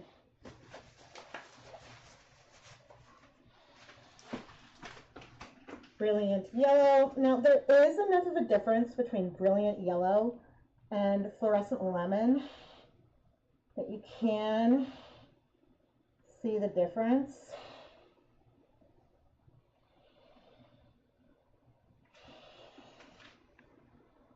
Okay, I'm specifically not doing that rainbow section in rainbow order. I hope that this will be fun. But see, my fear is that this could end up being a little too subtle compared to what I want it to be. And so, yeah, that's why I'm doing so many different little versions, because I just couldn't decide what I wanted.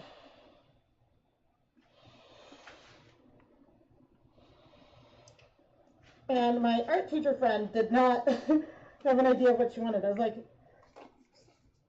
yeah, so I'm like, it might be easier if I show her yarn and then say, what do you think? So, rainbows make me happy. Okay, we're gonna do our classic blue.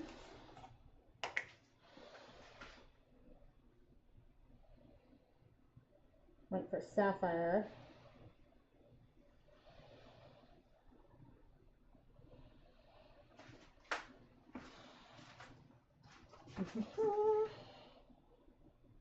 Some there.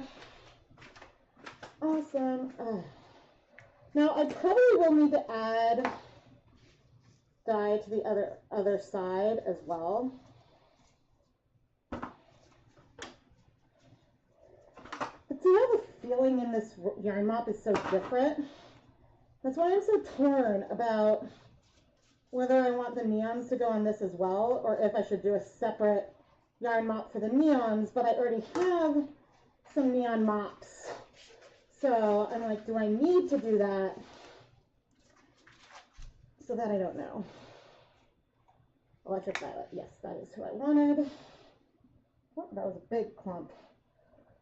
Electric violet is now, unfortunately, one of the most expensive, but I don't think it's any longer the most expensive, but it's one of the most expensive colors on Dharma's website.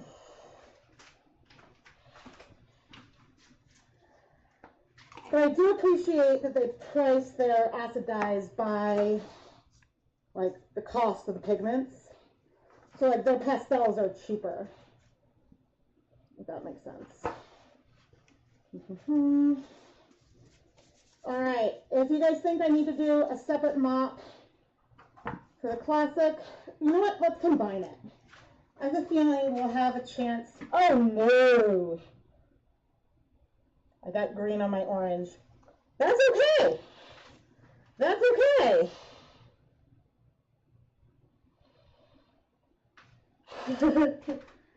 It's totally okay that I popped some green on the orange. Can you tell I'm trying to convince myself? All right, let's start at the purple this time with some purple pop. Right? Yes.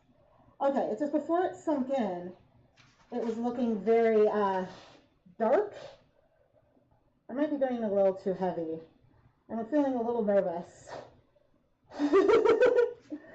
Okay, but then over here, we'll do some of that.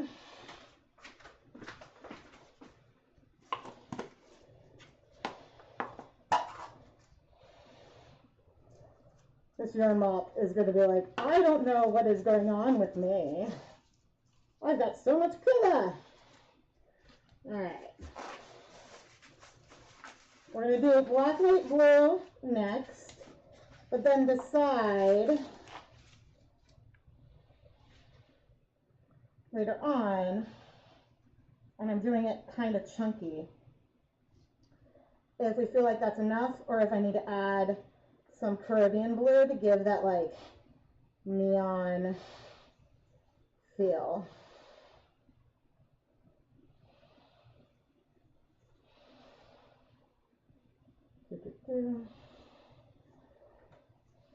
And again, things may not stay. I think I'm definitely going to eventually tap out the colors here on this little rainbowy section, but I'm undecided about tapping things out on the other areas.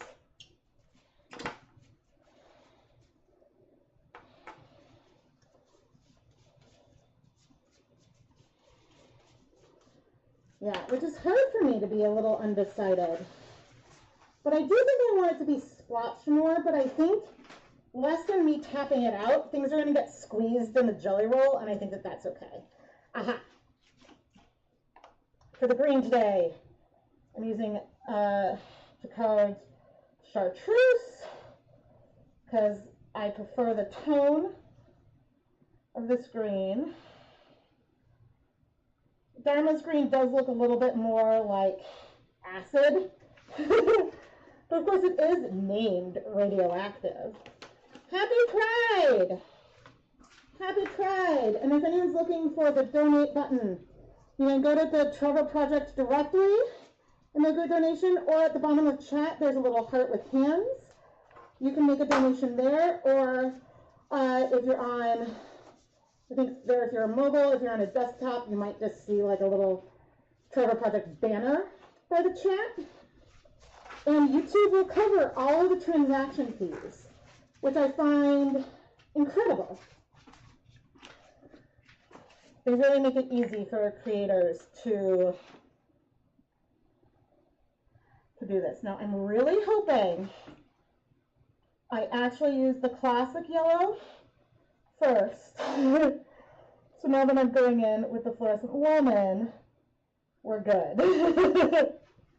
Oh, shoot.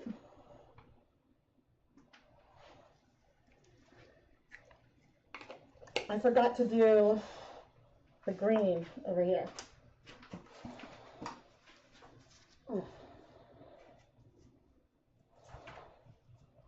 Okay, let's rotate the zip tie, expose areas on the yarn. Okay.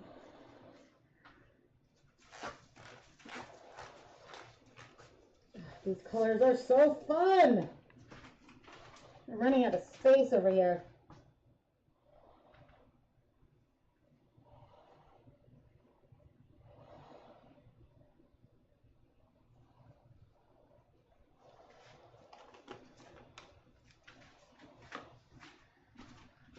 Rebecca has gone quiet as she considers all of the colors that she has. Like we're a naturalist TV show now. All right, on to our orange. Fluorescent Safety Orange. Fluorescent Safety Orange, I think, breaks in a super fun way that it can look almost flame-like. And I really, really like it. Oh.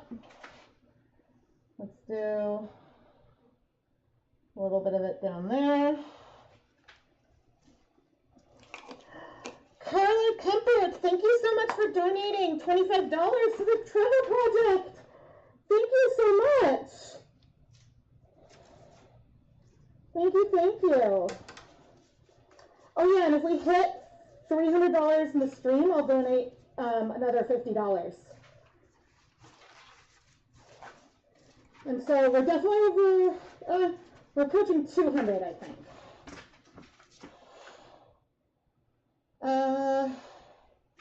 Okay, I want to use, we haven't used this one yet today.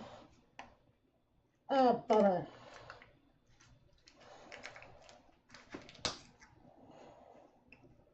Well, I opened this in kind of the stupidest way possible. But we're going to use Fluorescent Red, who I have not yet used today, along with the Cherry Bomb. I don't know if I've ever used those colors together, but the Fluorescent Red, I think it's got like pink vibes in it. My guess, where are you going to go? Let's go here.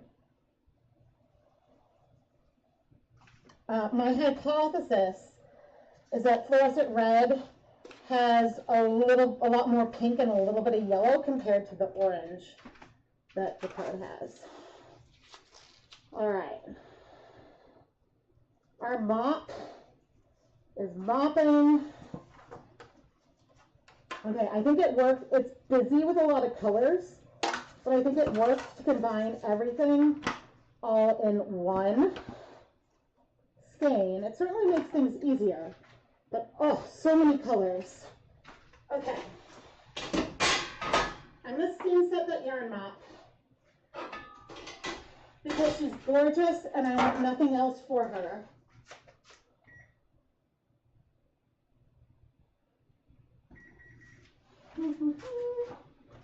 Oh, I don't need this pan right now.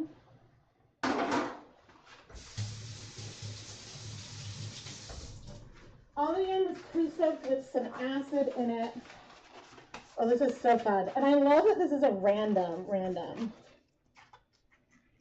Oh, I'm so glad. Thank you, Love DIY. I try.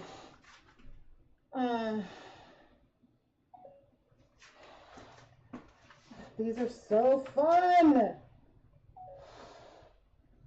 As much as I want to splotch everything, I don't think I'm going to. Oh gosh, I can stop recording now. Okay. Oh, we're gonna need to flip things. Okay, we're gonna let things sit for a little bit. These gloves may officially be too sweaty.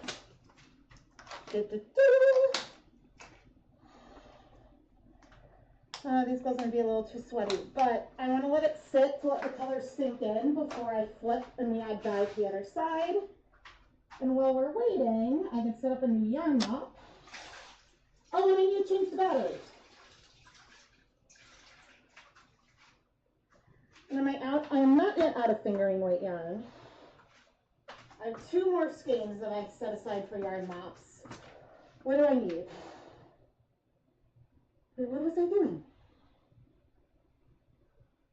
Oh, battery.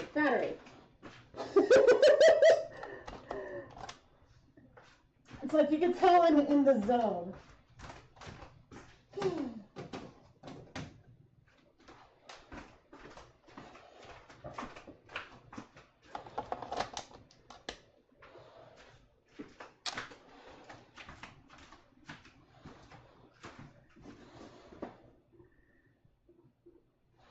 It's so pretty over there. I'm farther away today. But yeah, I just wanted to take a moment and say that, like, the Trevor Project means a lot to me as a mom. And not just as a mom, but as a human in general, but especially as a mom, as I'm watching all these kids grow up. And like, my eldest is just is finishing 4th grade. Soon they'll be middle school. You know, kids have a lot of feelings, that there's a lot of variety of families out there, and some are very supportive.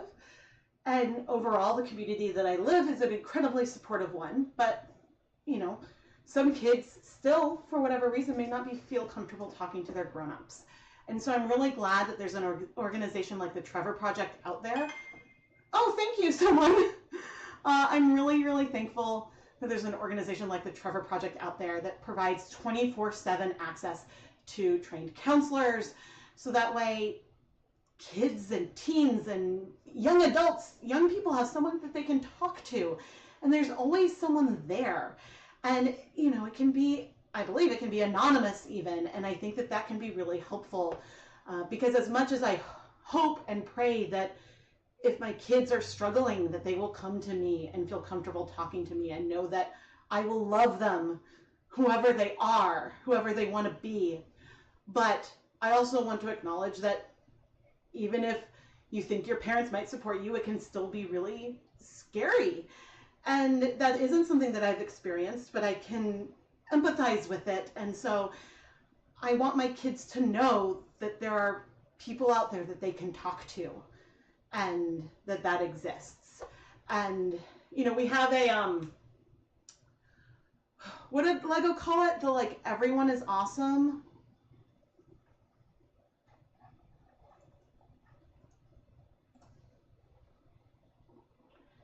Yeah. Not that this has much to do with the Trevor Project, but we have this everyone is awesome set up in our living room. And so I'm hoping to have little things that make it clear to like my kids' friends that I am a safe adult to talk to should they need someone to talk to. But again, you know,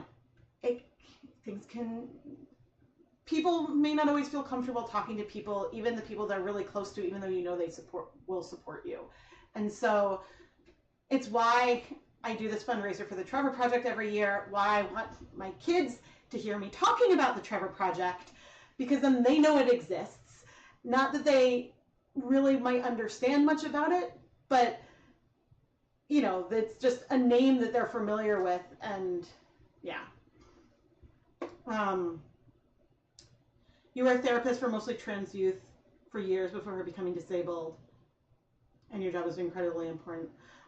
Yes, incredibly, incredibly important. And I know, I know friends of mine, so I'm 40 now, and I know friends of mine who their parents were extremely supportive, but they were afraid to come out to their parents because for whatever reason. And I mean, I don't think that they were struggling in a way that they needed support, but it can be intimidating to vocalize who you are to the people that have known you the longest.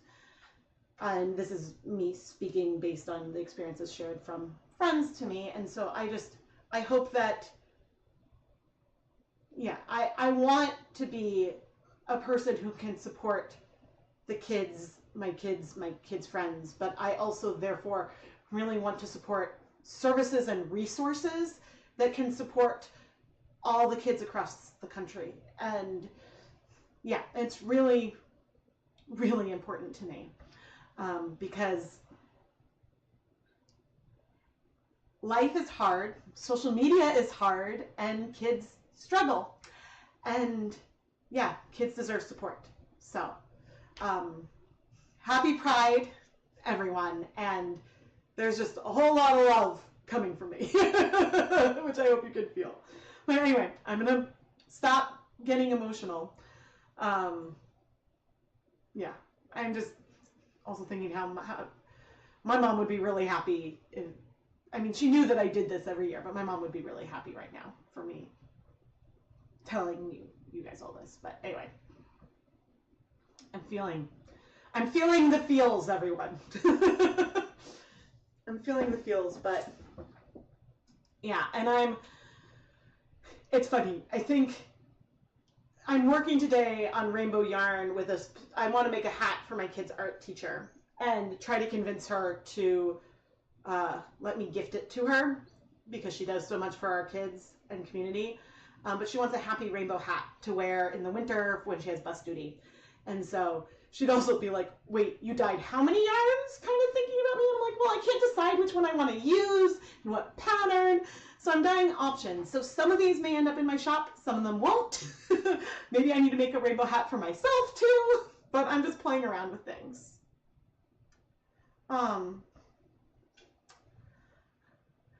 Yeah, and I also want to say that I think it's important during Pride Month to support.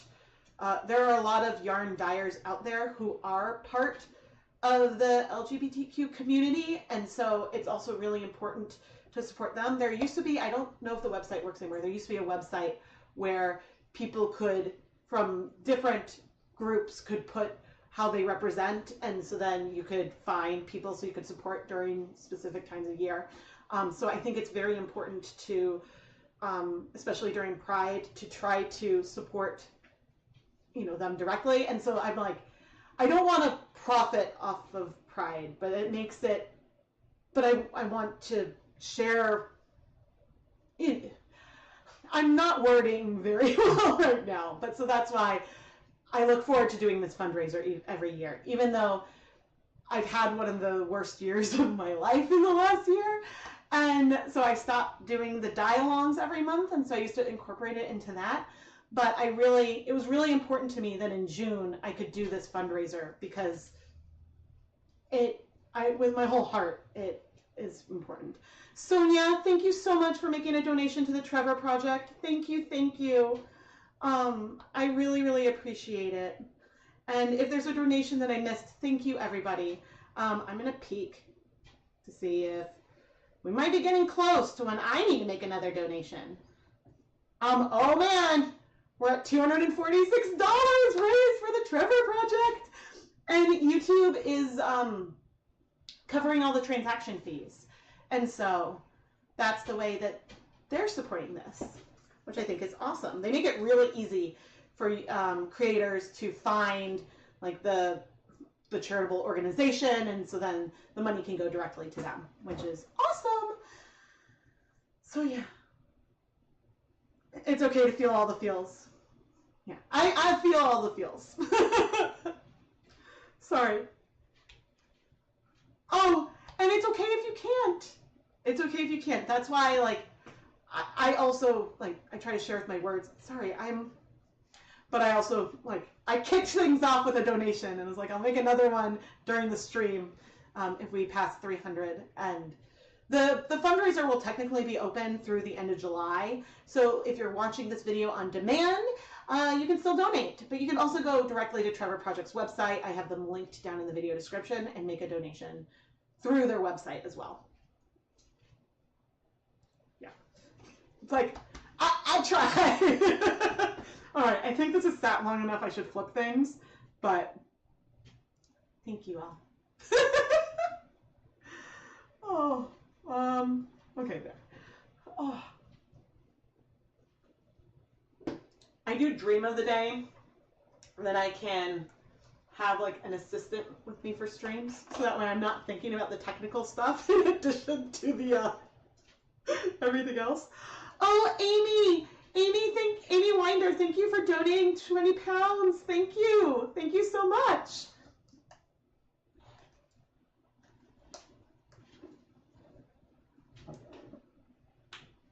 Ow. I just clipped my respirator mask to my hair. That was not smart. Alright.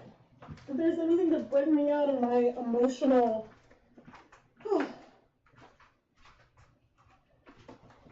It's sort of an inside...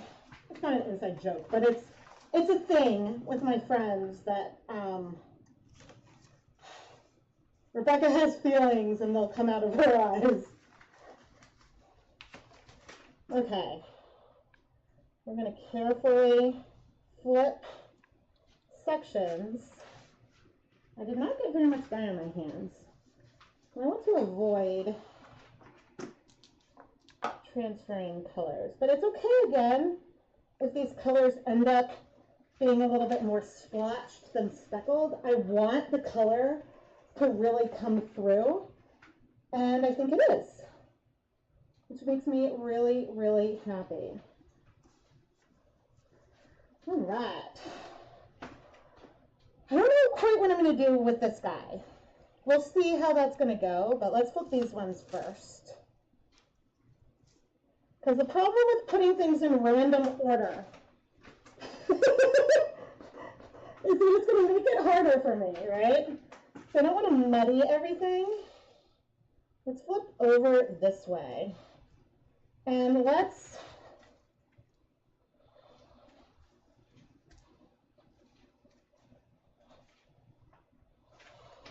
pat it.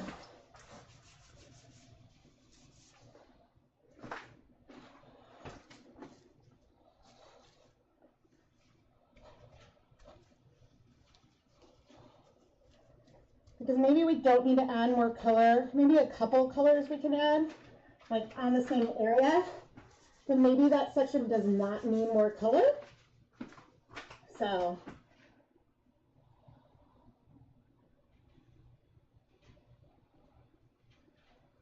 oh, awesome. Okay, it sounds like that there's a fabulous artist named Yarn Snob, and he and his husband do a lot of work together.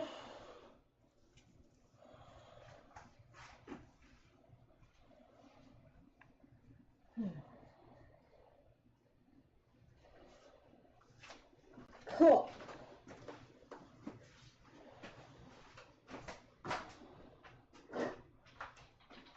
Oh, my crocheted green and rainbow is making me want to cry with joy. It looks so vibrant. All right, the other reason why we're dyeing so many things is because I may end up wanting to keep some of this for myself. I love rainbows. The year that I did a bit of a rainbow theme for the... So this time I'm not putting everything on the rainbow section at the end because I know I don't need it. I'm just going to do a couple colors. So in case anyone's worried that I forgot. Oh, when I did the all rainbow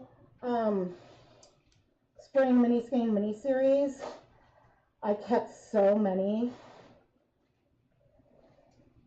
Oh yeah, I guess if I was going to do something for her with Yarn Held Double, if I wasn't going to use it all for myself, the art teacher is a person I would give it to. Although it's funny, she recently called me a joy, which it's like, that's how I would describe her. But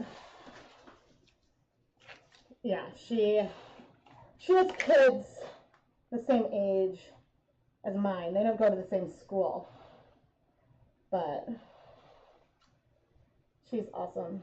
And one of the first people who ever called me an artist. This was when Lucas was in first grade, and we had hybrid Zoom school because of COVID. And I don't know if I like walked through the background or something, and she told the class, she's like, Lucas's mom is a real life artist. And I was like, oh, I guess I am. I am an artist.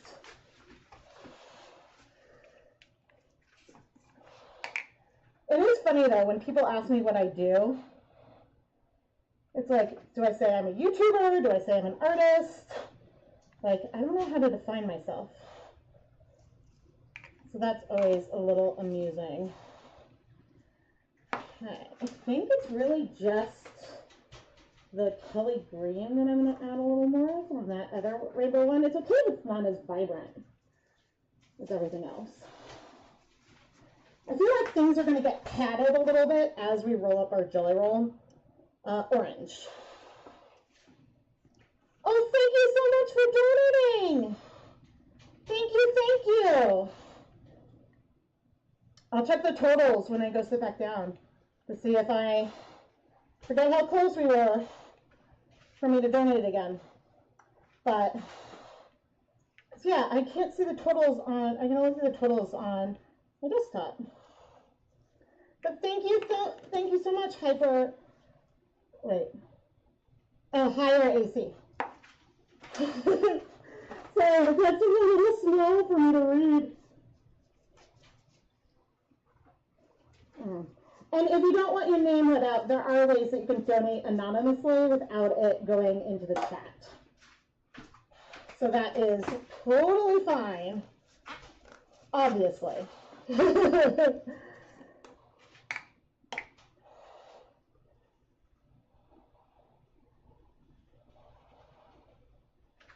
But yeah, it was very smart that YouTube made it so easy to integrate. Cherry bomb. Oh, bummer. I'm not recording this side. Oh well. Man, oh man. I forgot.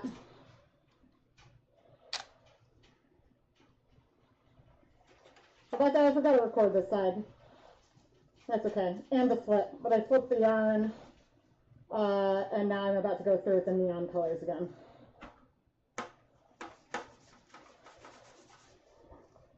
Whew. Okay. Let's go straight into our fluorescent red. Jen Day, thank you so much for your donation. Thank you for donating to the Trevor Project. All right. Oh no, that was... Hopefully I'm also not adding so much dye that we're going to have a bleeder. Oh, man. I think, it's funny, because I think Cherry Bomb is a very, like, bluish red. Oh, the fluorescent red is such a pretty color. Oh my gosh, it's one that you need to use a little bit more of, but then it spreads pink.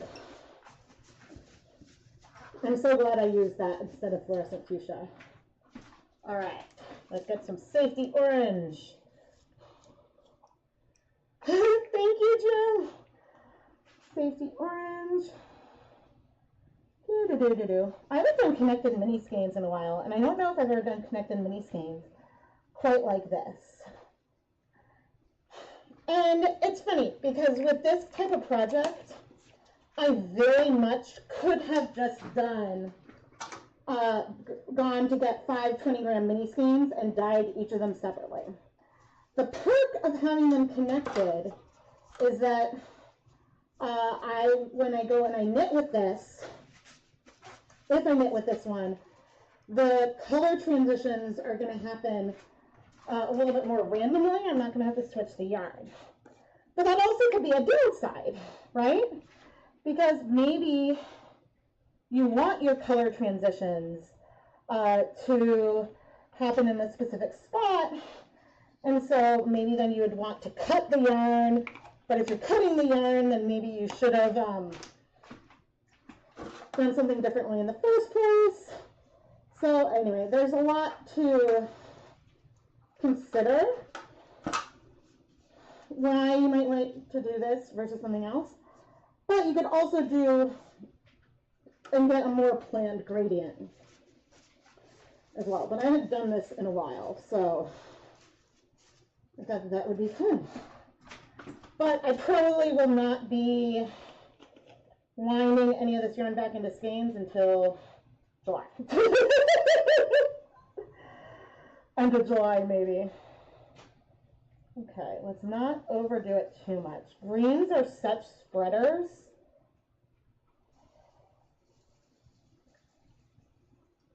That I'm a little nervous.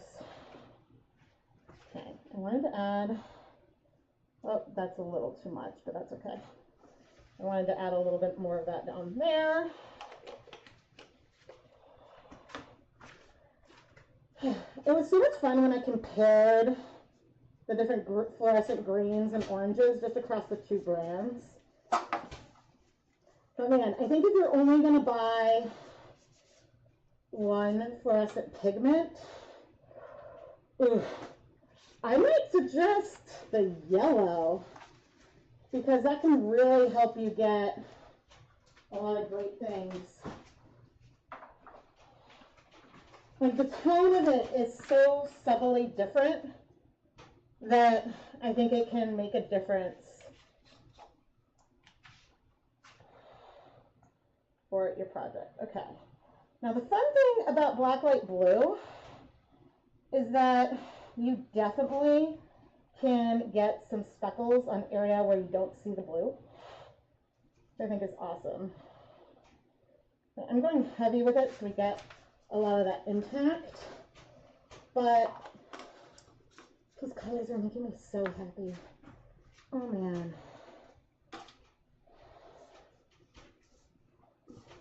And I love rainbow yarn mops. Okay. We just need our purple pop. And part of me feels like I should move the yarn and check again, but part of me thinks it's the act of wrapping this up. Just tell me I'm doing the right color. Part of me thinks that the act of wrapping this up is going to help those colors spread as well. So I'm trying to not worry too much. Okay. Awesome. It's amazing how similar and different yarn mops can be depending on just a few small changes. All right. I'm going to let this sit about 6 minutes because that's how much time is on the timer. Whew.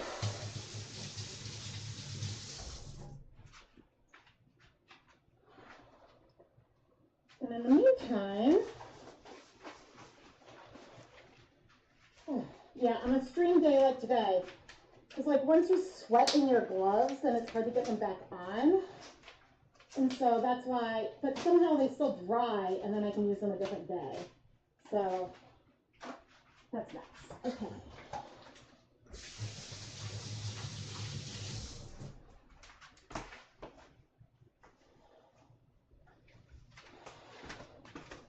All right, let's see where we are.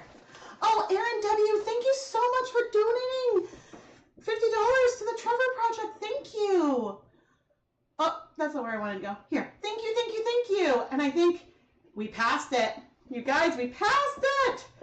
Ah. All right, now I have to do what I said I was going to do. Because we are now at $341. Oh, thank you, someone.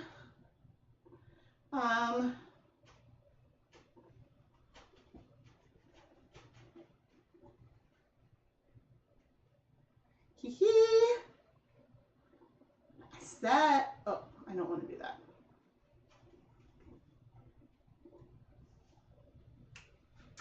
Hee. I donated $59 because that brought us up to an even $400. $400 for the Trevor Project. I may move I can always change the goal because I set a goal of $500, but I might up that later. And oh dear, I need to stop this camera.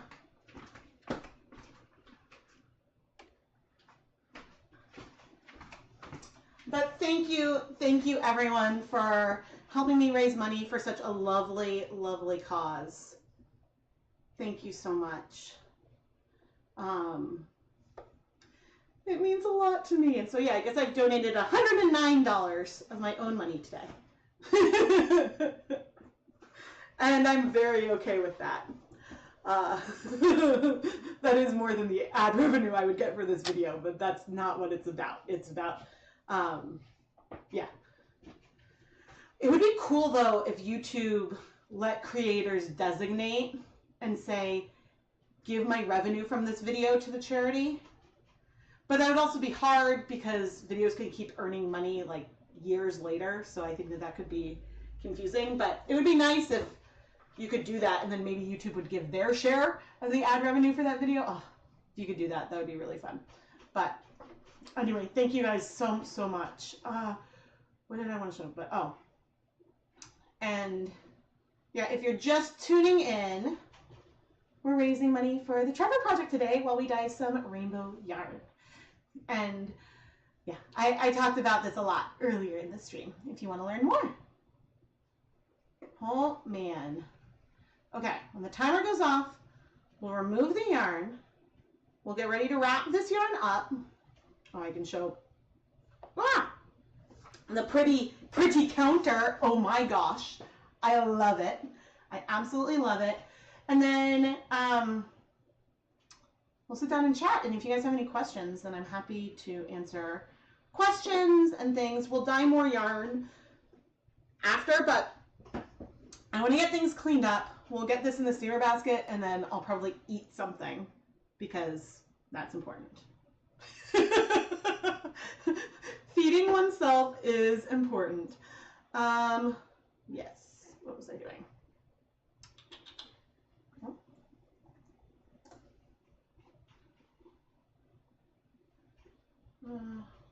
Yay. Thank you, everybody. Thank you, thank you.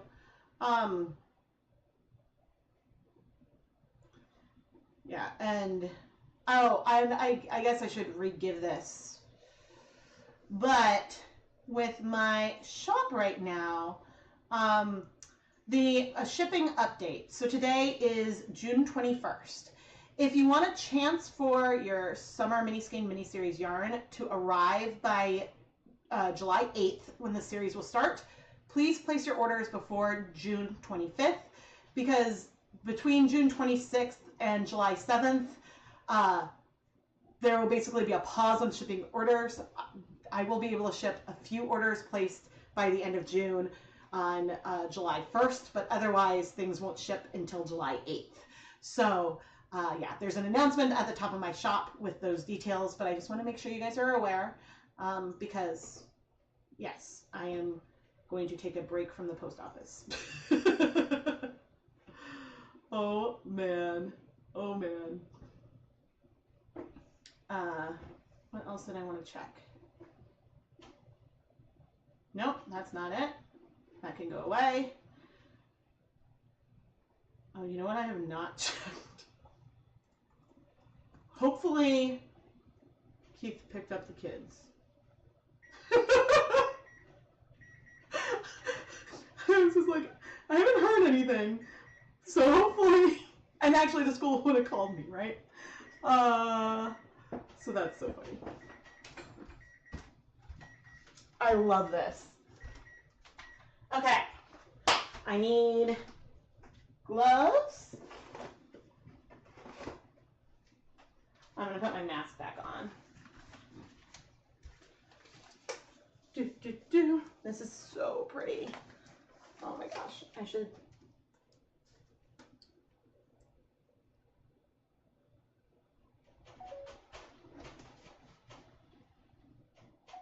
Oh, this makes me so happy. And I love that I don't mind if the colors spread out because I'm kind of okay with that. But that means that, well, we're taking a break for lunch anyway, but I'm undecided about what I'm going to do with the next one. Okay. I did not take the one out of the steamer basket yet, but that's a small steamer basket, so that can wait. I am going to fold this up like so. Sometimes I would go and pick up any dry powder from around the edges or from in between, because see, there's some powder there and that doesn't really have any yarn that goes with it.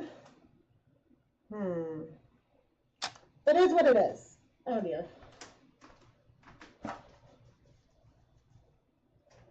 Okay, well, maybe what we'll do is this big thing of powder that could come onto the yarn mop. But see, this might have some bleeding when it eventually goes into water because there's this dry dye powder in between the different areas. And so that's just worth keeping in mind when you're doing something like this. But the goal is to now roll her up. And as we roll her up, some of our speckles may stay speckles, some of them may spread more as we put pressure.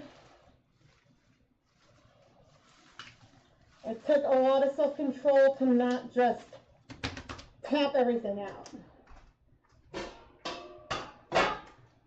But now this is going to go into the big steamer basket along with our yarn mop. Okay, and that's going to steam set for 30 minutes. We set a timer a little beyond that. That's fine.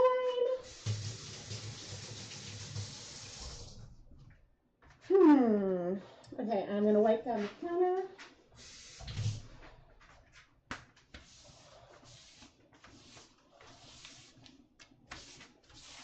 The one nice thing about plastic wrap is it does make cleanup really easy.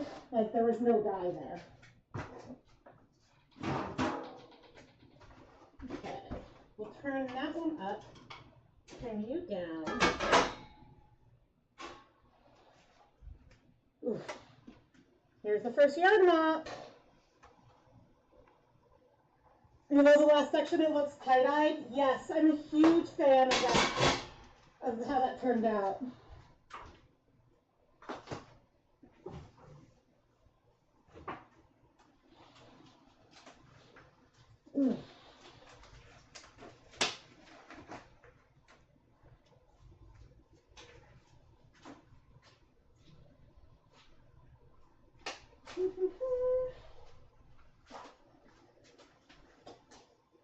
All right.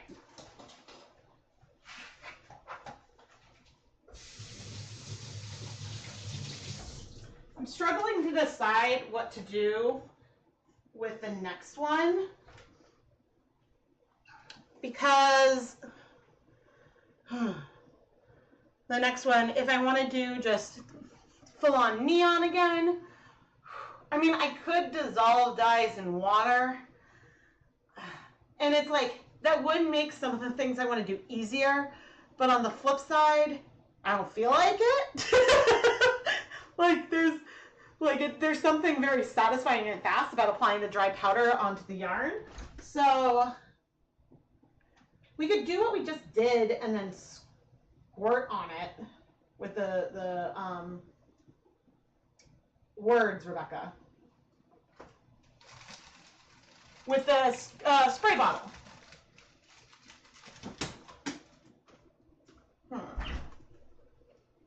Okay, what am I going to eat? I know.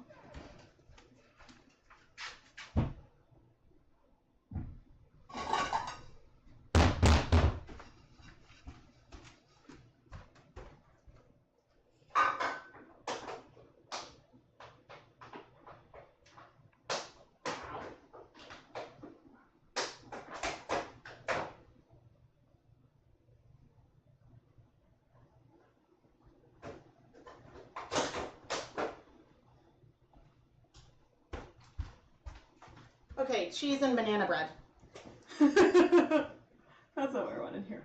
Cheese and banana bread.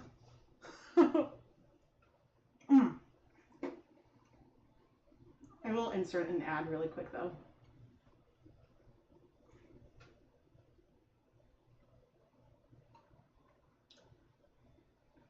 You want to try on your sweater before you start picking up stitches for your second sleeve, but you don't want to miss any rainbow goodness? Well, good thing I'm going to sit for a moment. We'll get back to more rainbows in a little bit.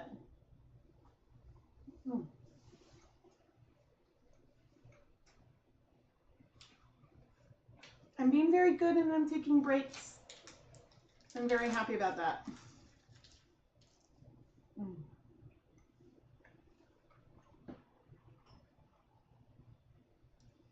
For anyone worried about my my back. But all right, let's see what's coming up. This. I can tell you guys about some things that'll come up over the next few weeks. Okay, we've got some orders of operations, we've got some food coloring, some over dyeing.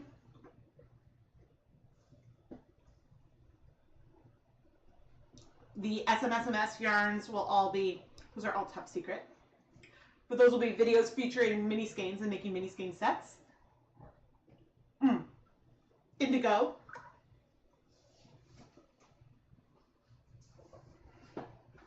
Yeah, and I'm working on some natural dyeing videos too,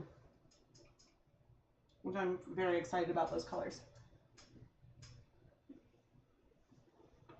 I hate eating on camera. I'm sorry, guys.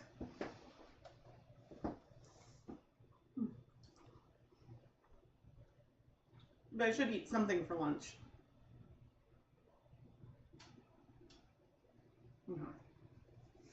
I'm going to consider that I did not hear from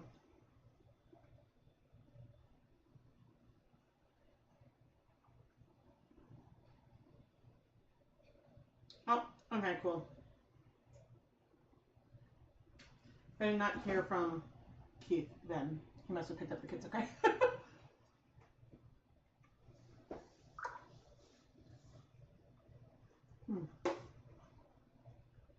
Do any of you have any questions? And okay, I can muse about what I'm going to do next. Because I could, it's the same yarn base. I love how this is going. I guess I should peek in and see if things have like spread. But I could do, I haven't done just like without the neons. Everything's got some neon in it. I could do more of a classic rainbow. I wonder, we'll have to see if that's the one that has the tiny amount of yarn left.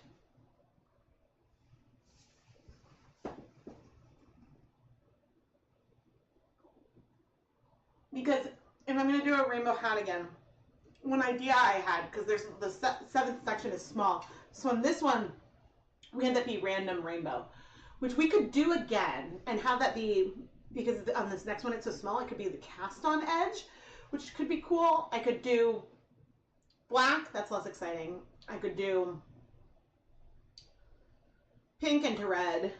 I don't know. I haven't decided.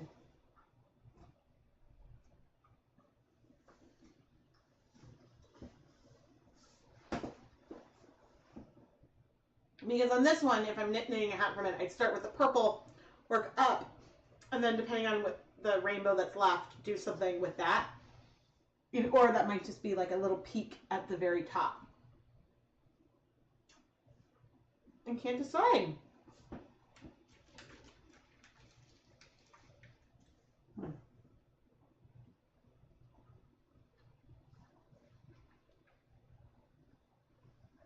One thing I've been meaning to do, probably is that knitting it wouldn't be very fun.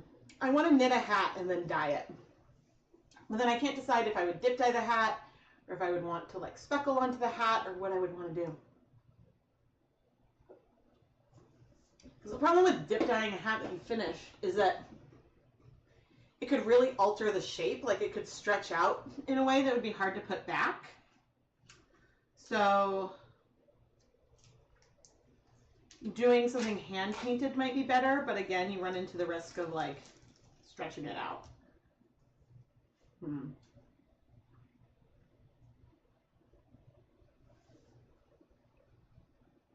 So I guess you'd want it to be more tightly knit.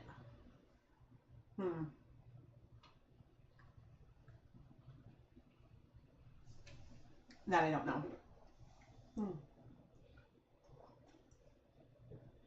But that's something that I've wanted to do for ages. All right. Just about done with my weird lunch.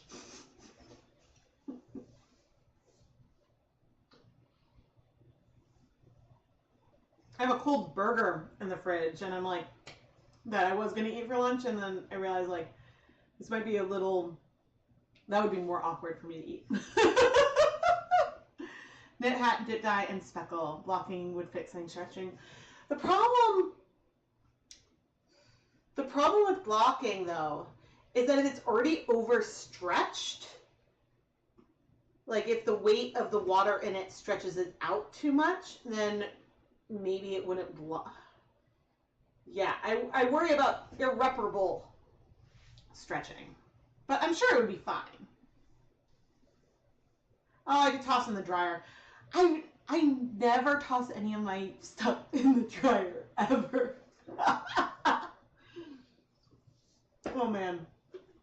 Because I was nervous when I made a sweater. I was so nervous about over blocking because I'm like, it's heavy when wet, and so if you stretch it out too much, then it would be hard to get back. But all right, we'll go start setting up for our next.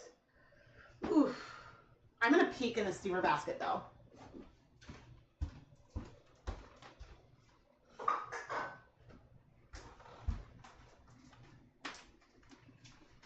See what I can see.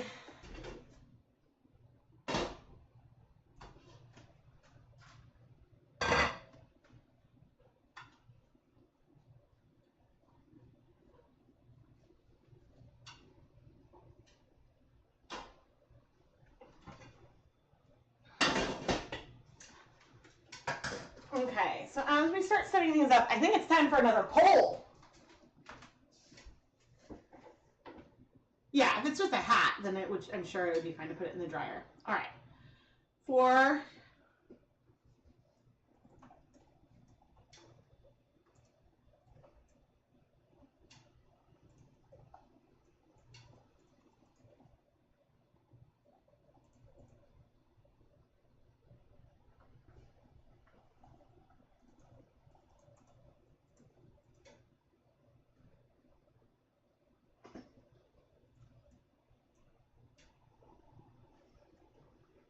Okay, let's see. For the next one, I can do exactly what I did last time. I can do a classic rainbow smudge the dye. I was like, repeat. Last time, smudge it. So a combination, okay, and then, or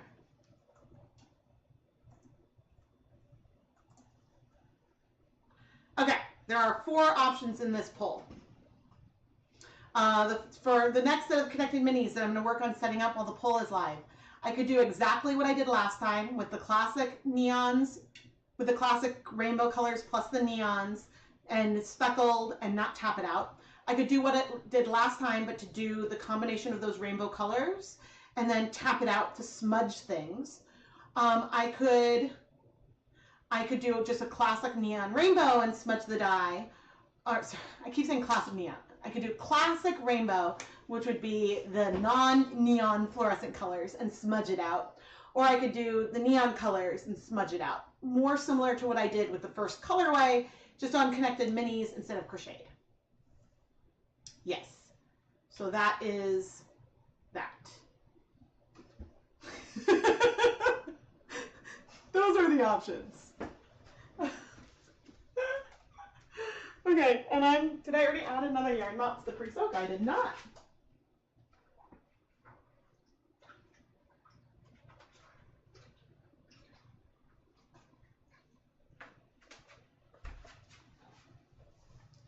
Oh man, it's taking all of my self-control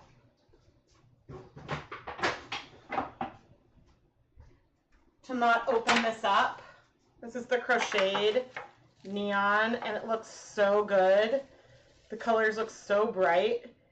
It's warm, but the inside might still be hot, and it's non-superwash. I do have one more yarn that I did connect the minis for. Maybe that one I would smudge. Actually, that one I probably would need to, because I only ended up with like 5 sections instead of 6. Oh gosh. Okay, I need plastic wrap. I mentioned this earlier, but I dislike using plastic wrap with dyeing yarn. There unfortunately is not a good alternative when you want to prevent the different sections of your color from touching. With those yarn mounts I have, those, because the colors are really random, those just go straight in the steamer basket without anything else. But with these gradients I'm making with these, maybe it's not fair to call them gradients because they're more self-striping. It's funny, I originally was only going to do one of these, and then I was like, oh, we'll dye some other types of rainbow yarn. But then I just started prepping more and more fiber. I was like, I want options to both decide which one is my favorite, and then to potentially let the art teacher ask. Or I might decide I want to do something else, but I wanted to have fun and rainbows for this live stream, for our Trevor Project fundraiser.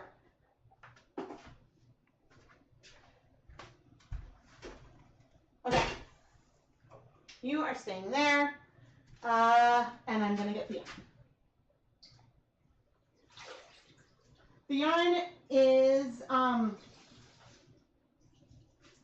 Knit Picks Twill, which is only, I think, like in the, I don't know if it's 150, or there's not that much yardage, but it's plenty for making a hat. And the hat that I made from this was amazing. Okay, that's our mini little bonus section. So I made the last one first. I think I did 30 wraps around the nitty naughty for each of the minis. And then what did I do? Oh, whoops, I didn't want to do that. Oh well.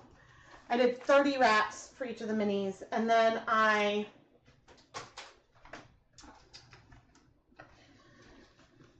upped it to 33. And so I think there was only like 10 or 11 wraps left. So I could have done 34 conceivably, but all right, don't forget to vote in the poll. And so again, option 1 is to do the exact same colorway I did last time, where we would do purple, blue, green, yellow, orange, red, but also with the neons, and then like random rainbow up here. I could do that colorway, but instead of leaving it more speckled, I could smudge the colors out. I could do the more classic rainbow and smudge it out, sort of like tap the colors through. It's just a way of me avoiding dealing with dissolving the dyes in advance. If things aren't wet enough, then I can come and spray it with some liquid to help. And then the final option is to do just neon colors and then smudge it through.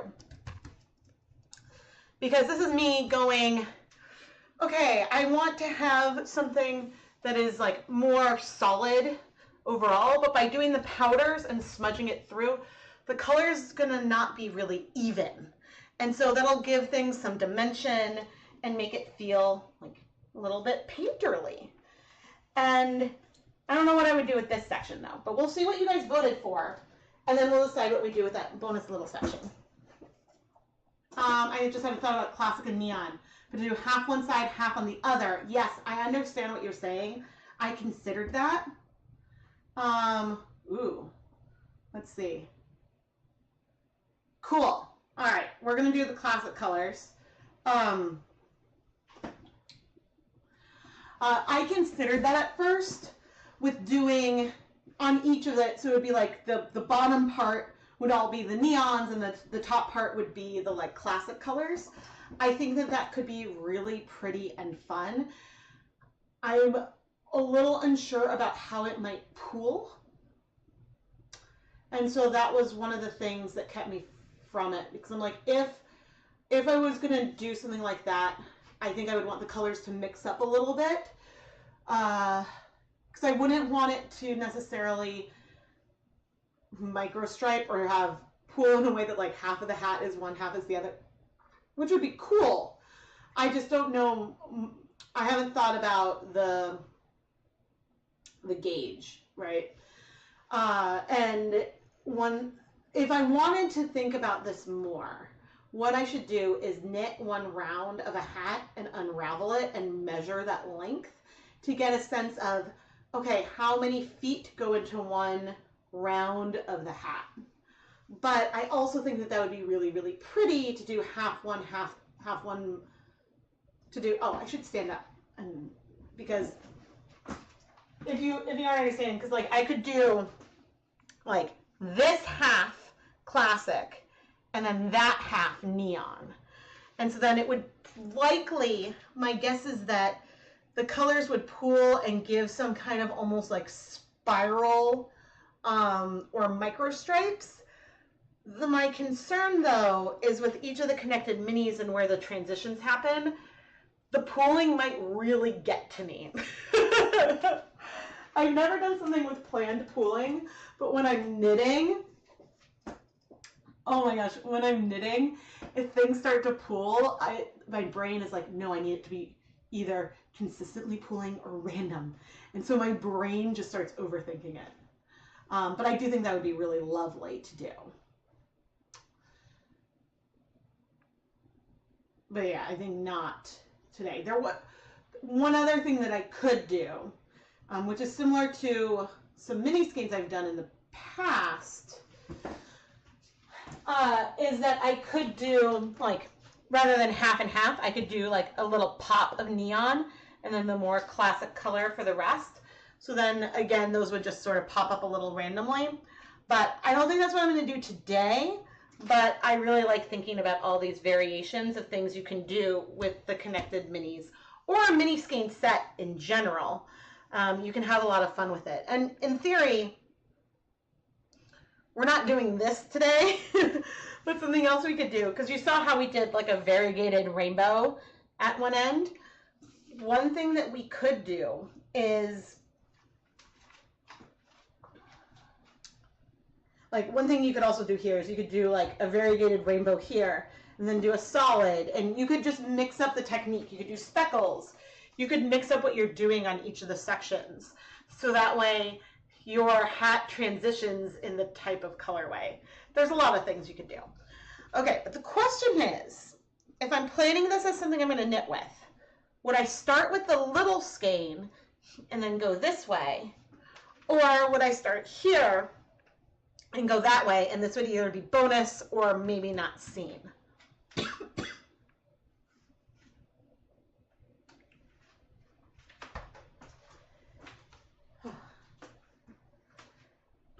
Yeah, because what could we do with this little one? Like I could do, because if I was going to cast on with that,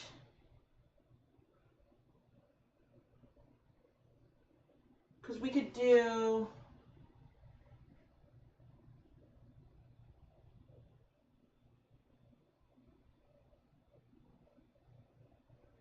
okay, so like in here, where here, this is like a variegated, right, a repeating variegated color. But imagine that the beginning of the hat is variegated, and then it goes into the more like gradient sections. And so I think that that could be really fun, or that could be just like at the very top as a surprise. So, which ultimately I could decide to do either when the yarn is done. The reason why I'm hesitating is because I think that I would want to do the progression of the hat like this, starting with the purple. Actually, that one started with the purple too. That's really funny, that like the examples I pulled. I mean, this one I knit. But you can't really see that red. And so then if I have that, then I would have some of that down there. So I think that that's a really fun idea. But anyway, all right, let's organize things. Yes, let's get organized.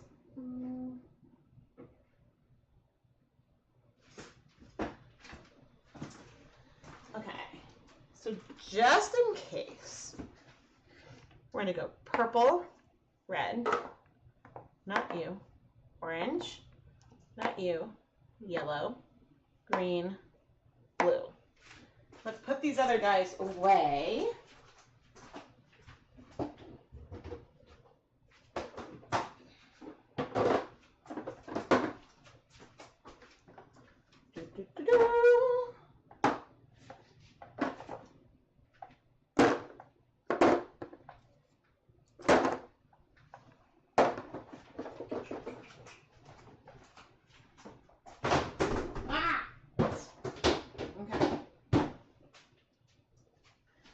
Let's get my glasses on. Let's get the yarn mop out.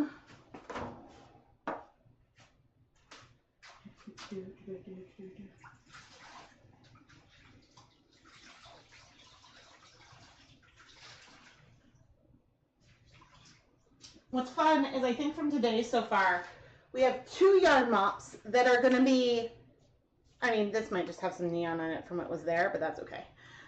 From what we've done today, we're going to have 2 yarn mops that are, quote, the same but different dye lots with the ones from the last colorway, because I used 2 whole mops for that. We have 2 just neon mops, but one is way more pigmented than the other. And then from this, I don't know if we'll get 1 or 2 mops out of it.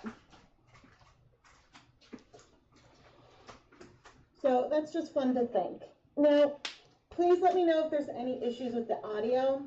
I'm wearing my respirator mask now, so I might be a little bit harder to understand. Okay. We are going to start, oh, there's the squirt bottle. Okay. We're going to start with the yellow. And we're going to go all over, a bit heavier than last time. My goal is to work this color through, and cross my fingers there won't be a lot of bleeding. Okay, and then over here, we want to go, of course the end colors will be bigger. Oh, I could have done that differently, couldn't I? It's occurring to me that I could have done it in 6ths versus a back and forth repeating, but it's too late for that now.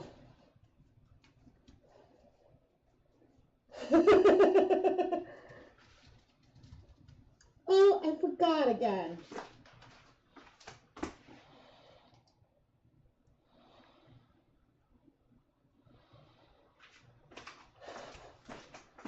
I forgot to record.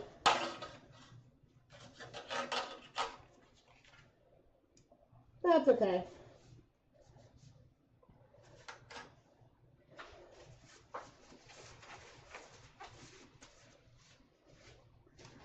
Oh, that's okay. What?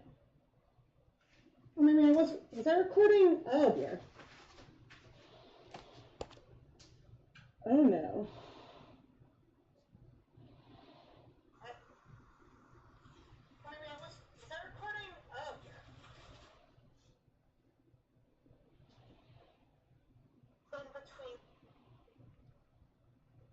Nope, instead I was recording that whole time I was sitting down. So I did actually record it. Because I thought it stopped. Oh dear. Oh dear. Well, that is what it is. Alright, blazing orange. I don't know if this is, quote, the best orange. Okay, but in doing this, the goal is to, when you're speckling out the colors, I want there to be a lot of coverage, but you don't want it to be too heavy. And hopefully that makes sense, because if you're too heavy, then you could get clumps that won't dissolve well. And you can see with this one, I'm trying to tap it out, and it's not moving, right? It's not moving as much as the yellow did.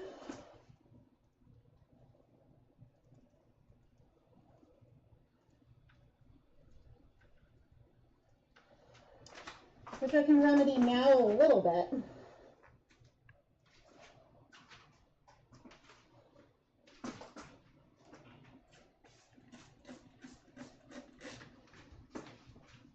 Adding some liquid. There we go. It's okay if it's splotchy. We love a good splotch.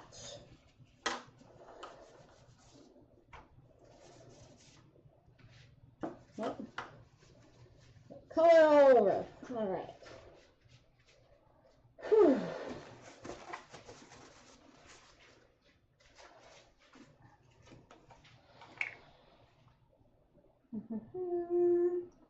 Cherry bomb.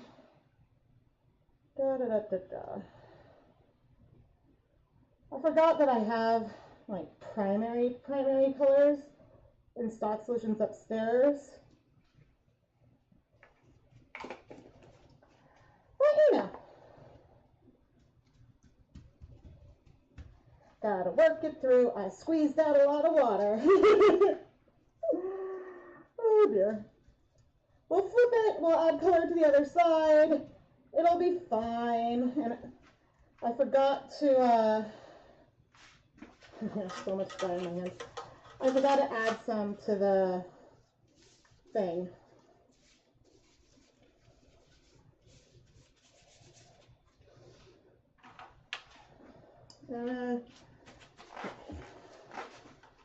My little friend on the end.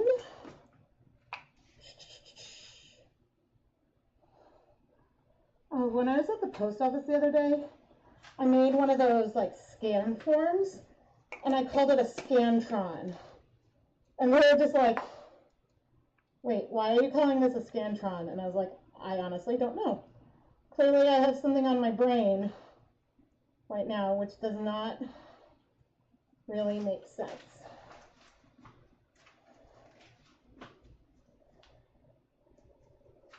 Now I'm curious, I don't remember if these ribbons I have pick up color or not. Okay, the green should move through pretty easily because that's what green does. These are happy colors. Greens take more time to strike.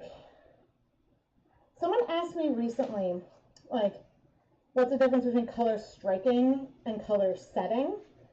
And my answer is that there really isn't a huge difference. I use the words a little bit interchangeably. But what I mean, sometimes is I'll be like, oh, the dye has already struck the yarn, meaning that I can't move it. But when I say the dye is set, that means that I've heat set it for an appropriate length of time, and so I don't believe it should come off easily.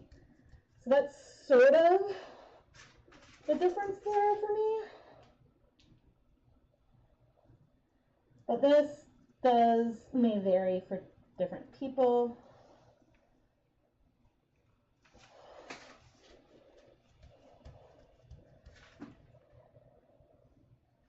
Okay, there might be a little bit of green on our yellow, but that's okay. We're okay with imperfect beauty today.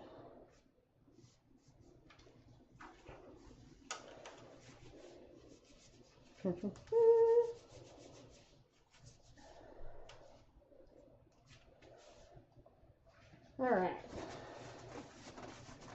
I will try to wipe the areas in between these different sections before we go ahead and set things. Oh my God.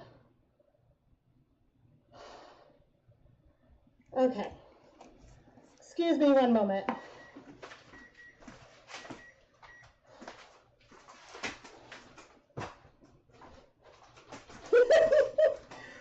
I'll be right back.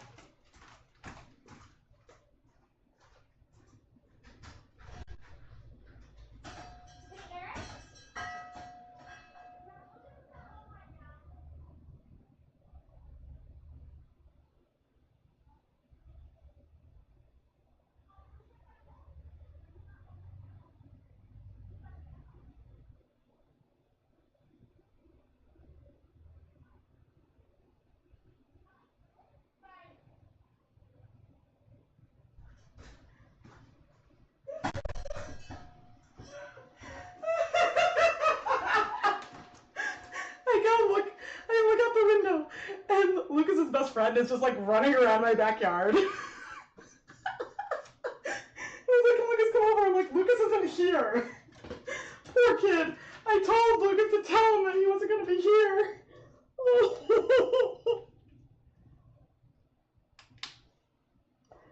Oh my gosh. Okay.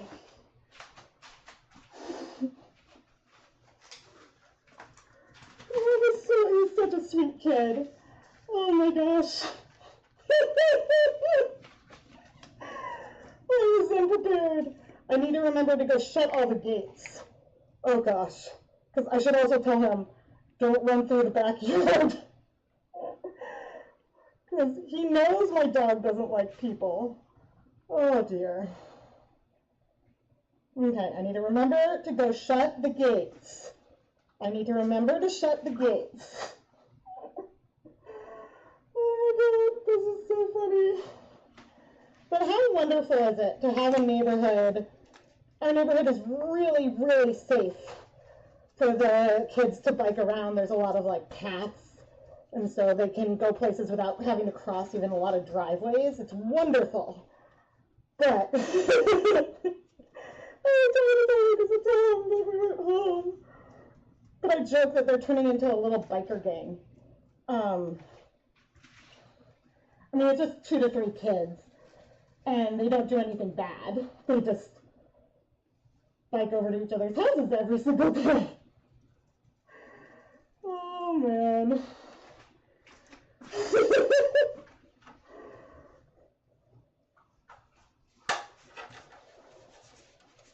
Okay. Funny, the blue has had the least impact on the yarn mop. Okay, I am liking this. I have a feeling, note for Rebecca, the gates. Isn't it nice to know that your kids' friends want to be at your house? Well, no, he wants to take Lucas and go to his house. Mainly because he knows that I work from home, and so I'm less likely to say that today is a good day for a play date at our house. You know, he's obviously welcome. It's just, yeah. I'm needing to get used to the new normal of not parents making plans, the kids make their own plans. Because I try to feel it to be like, when's a good day? overwhelmed by everything, like super easily. Oh, this is the best purple. I'm a person who, I have a lot of anxiety just in general, and so sometimes I'm not good when it comes to making plans. Especially when you consider that my job is me sitting in a room by myself talking to myself all day. Sometimes when I remind people of that, they're like, oh yeah. I'm like, see, I'm talking to all of you. But mostly I'm talking to myself. And I know you guys understand when my brain doesn't work. All right, because you're used to me by now. This is looking awesome. Really, really awesome. Okay. I want to get some photos before I flip. Oh, but yes, it's good. I love that Lucas has a friend who he wants to see him every day. When they see each other all day at school. And so it means that even if it's about to be dinner time, I'm inclined to say no, you guys can't go play, because I don't know, I want to encourage this friendship. They're awesome. Of course, it leaves Ryder very jealous. May I ask which colors you're using? Yes, absolutely. Joe, I'm using cherry, these are all Dharma acid dyes. Cherry Bomb, Blazing Orange, Brilliant Yellow, Emerald Green, Sapphire Blue, Electric Violet, and then all the colors. And now I'm going to spray each of these with some water with vinegar. And I'm going to record this. Yep, the greens spread.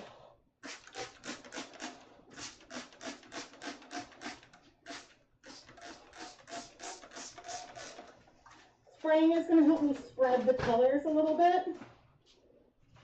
But the problem with the green is we had some fallout. But that's okay. One of the reasons why I'm doing things this way is that we don't need perfection, right? Okay. Now I'm going to flip onto the yarn mop. I should have done the yellow first. Flip, yarn mop. I'm going to dry off my hands before doing the yellow. The yellow I'm going to flip that way. So that way the green side is the same.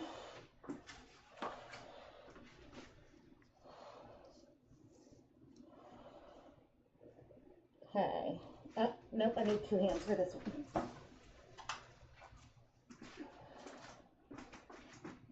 The orange had you nervous at first, but those brown splotches have smoothed out. Yes. It is one of the brightest oranges that I have. Okay, that's actually looking really good. Okay, I don't want to do too much dye. But let's go ahead and do like another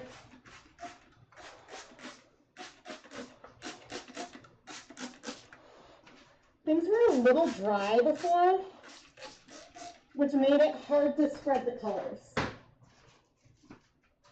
And so with a little more moisture, it should be a little easier, but we're pretty good. Like, if I wanted solids, then I should have put these all in mason jars, right? Or baggies or something, but the goal was not to get solids. The goal is to have smushed, wonderful colors. Okay, and so when it comes to our, I wonder how muddy our yarn mop will become, because I'm going to layer these colors on here again.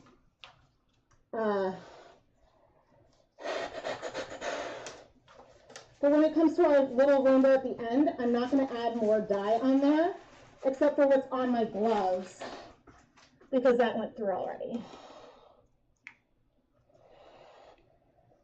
Thank you. I'm glad you like the colors.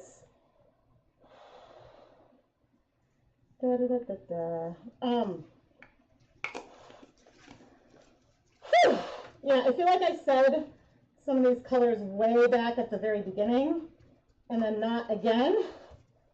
And I am always welcome to share the colors and everything I'm using.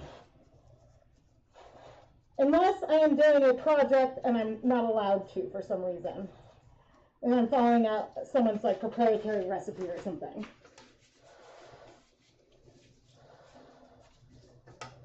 Oh, I forgot.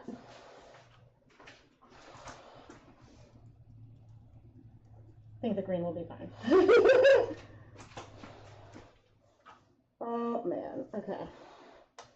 So much green. Do the orange next. It's so funny because this yarn mop is so different from a lot of rainbow yarn mops that I've done over the years. And that's mainly because since this is like a whole hand experience, man, I added moisture, but it really isn't that much. Yeah, since this is so much of a whole hand experience, the colors are getting spread way more on the mop than they might otherwise get spread.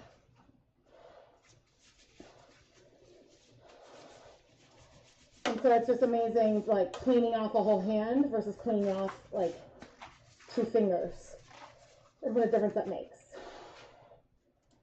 I cannot see the chat from where I am. Well, Cherry Bomb is definitely not a primary red, but it's one of my favorites. So that's why I use it.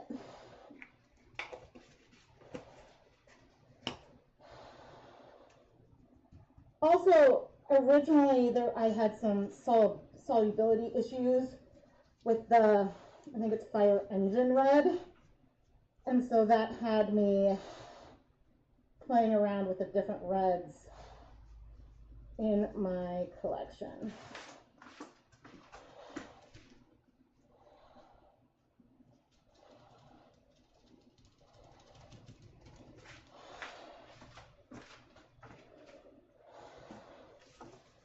I have a feeling I may keep, the problem is I like all of these. It's really hard for me to give away, and by give away I even mean just like sell rainbow yarn that I've dyed because I love it so much. Whole hand experience sounds somewhat spicy, oh dear. Even when I'm like yeah. I know, I'm like very cognizant of some of the things, and then I'm like, oh dear. I try very hard to keep things appropriate on this channel. Oh man. Mainly because I know there are a couple people who watch alongside with their kids, so I try, even though in person, oh, I swear so much in person, but I try not to on the channel.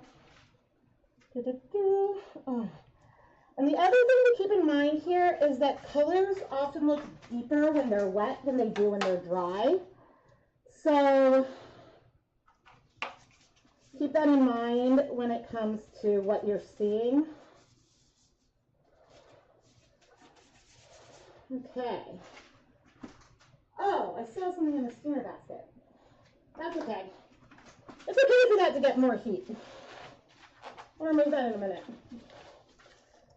Purple.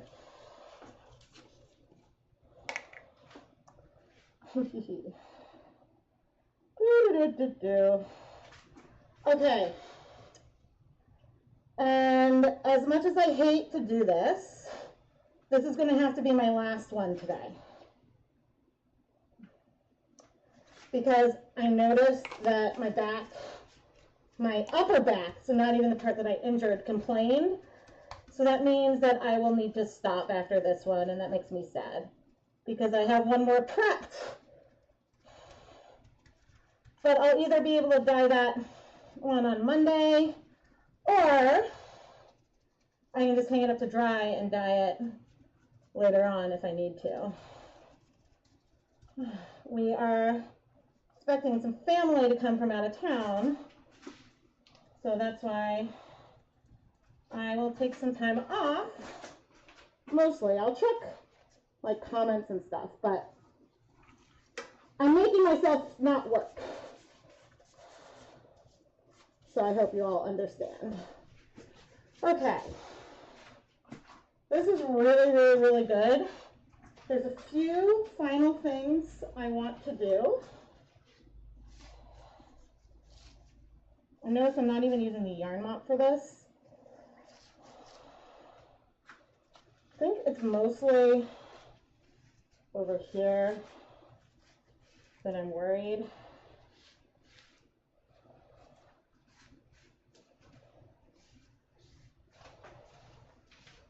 Okay.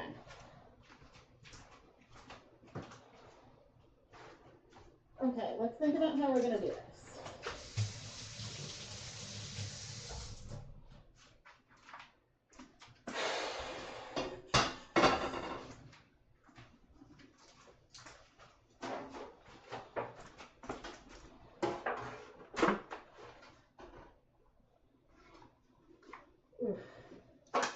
Okay, here's our last mop and jelly roll. Headed over to the cooling station. Okay, and okay, yarn mop is going in to the small center basket because that's free. And by free, I mean available. And okay, I'm not taking any other pictures.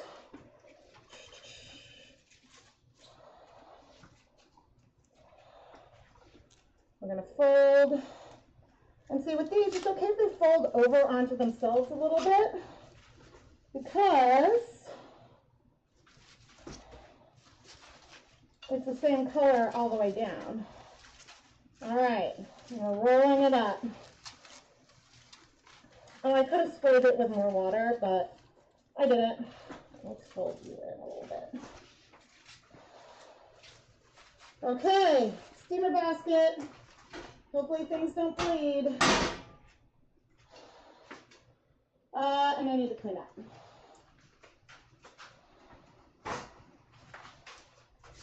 The nice thing, as I said before about plastic wrap, for all I don't love it, it does make the cleanup really easy. Like there's very little powder on the counter. I'll take my mask off in a moment.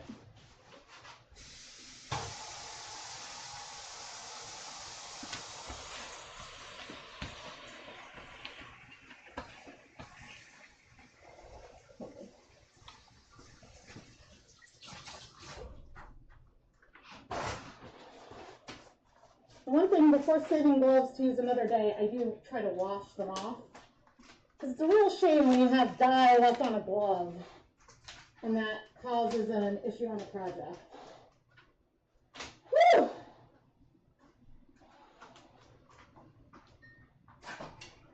Holy! All right, let's set a timer.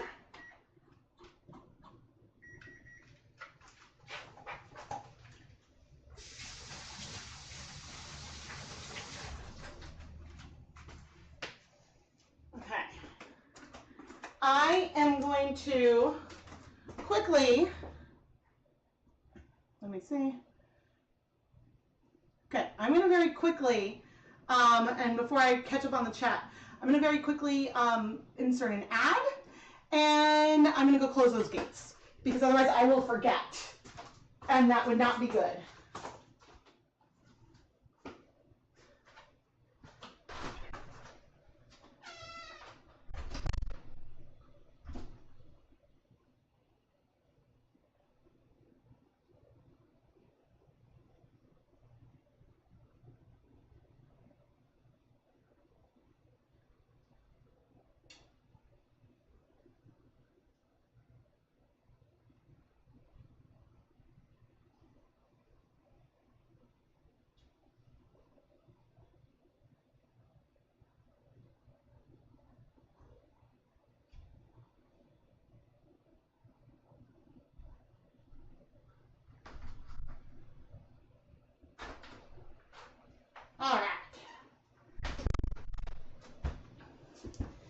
Andy is a very, very good boy, but yeah, because like he knows, although I would say in his old age he's not always quite as good, but he knows that like he's not supposed to go out of like the yard or the house without permission.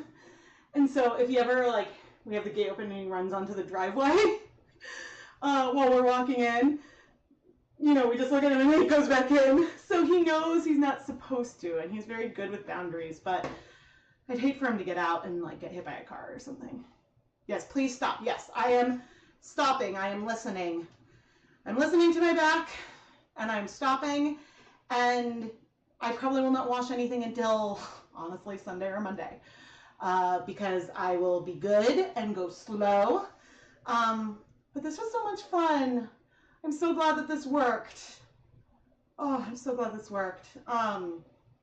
So we've dyed 4 different self-striping gradient type rainbows, 5 different yarn mops, I think. 5 different yarn mops. And yeah, there's some options of what to do. And I have 1 more yarn prepped that I'll dye another day. Ooh, that makes me want to sing the like Bond song. Was that one a Madonna one? Definitely listen to your back. Oh no, back surgery does not sound fun. Yeah, I don't think I would need surgery. I think that it really is from me crouching and leaning over the indigo vat. And then, yeah, just being unsmart. But I'll start physical therapy after our company leaves. And actually the week of SMSMS, I will start physical therapy that week. And hopefully it'll just need to be like 1 session and they'll teach me stretches and things to do. But yeah, the funny thing is like the part that's hurting right now, I'm like, oh, it's my upper back. So I wasn't aggravating my injury, but I'm trying to be very, very careful. So, but yeah, I was just like, ooh, my body's getting tired. I better listen. But I'm very thankful to my husband who brought the kids back to work with him today. So I didn't have to try to do this with the kids at home. Oh man, that would have been wild. That would have been wild. But thank you so much for tuning in today. This means a lot. And oh, I'm curious. Look into weightlifting to strengthen your back once it's healed. Yes, I think core is. I don't know about weightlifting per se, but certainly core strengthening exercises, and yeah, and maybe some weightlifting might be good. All right, I'm checking to see, but I think we raised $400 for the Trevor Project. Yeah, thank you guys so much. Thank you so much to everyone who donated. It means a lot to me that we can like raise money for this amazing charity. And yeah, if you want to learn more about the Trevor Project and the services they provide to LGBTQ and questioning youth, you can find more information on their project, which I have linked pinned in the chat. It's also linked down in the video description. And yeah, I think that it's a fantastic organization, and I wish that something, no, you know what? I'm glad this is here, because anyone with doubts, sometimes being able to talk about things anonymously to someone who will listen and who will support you is really important. And then, what else did I want to tell you guys? Oh, again, SMSMS yarns are ready to ship. And so, oh, I should put, you know what, we're going to do all the links into the chat. Where's my, aha, let's dye some yarn. Trevor Project. We're going to pop this in. Okay, that's the Trevor Project link. Then I can say that my mini Skein sets are ready to ship. This is the second link I'm dropping into chat right now that I have up on the screen. There are some add-ons left. And yeah, they're shipping now. And again, don't forget, please order by June 25th if you hope that it'll arrive before July 8th. But otherwise, things will ship in early July. Oh, and then there's the Knit Picks Summer Yarn Sale. that is here, and you can sort that by bare yarn. And that's another way that you help support the content here, and a way that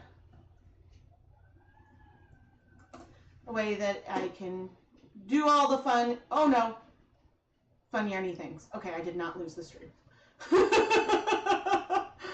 Oh my goodness. But of course, the biggest thing that you can do to support everything here is by subscribing. Please subscribe and turn on notifications so you never miss a new video.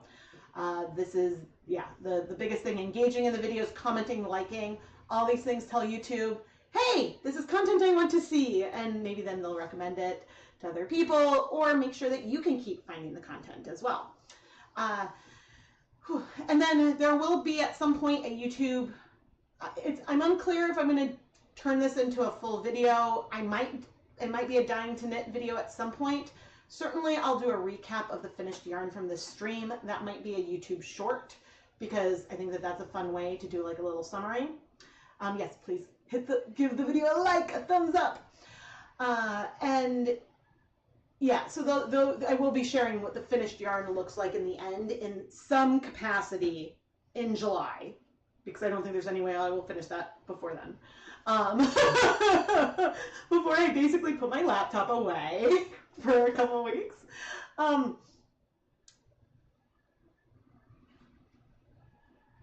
Yeah, so I'll share that in some capacity, and then it might make an appearance again, because if one of these 3 yarns is the one that I use to make the art teacher hat, then I have to do a dying to knit video, of course, because it's fun to see me dye the yarn and then show something that I made out of it all together. Right?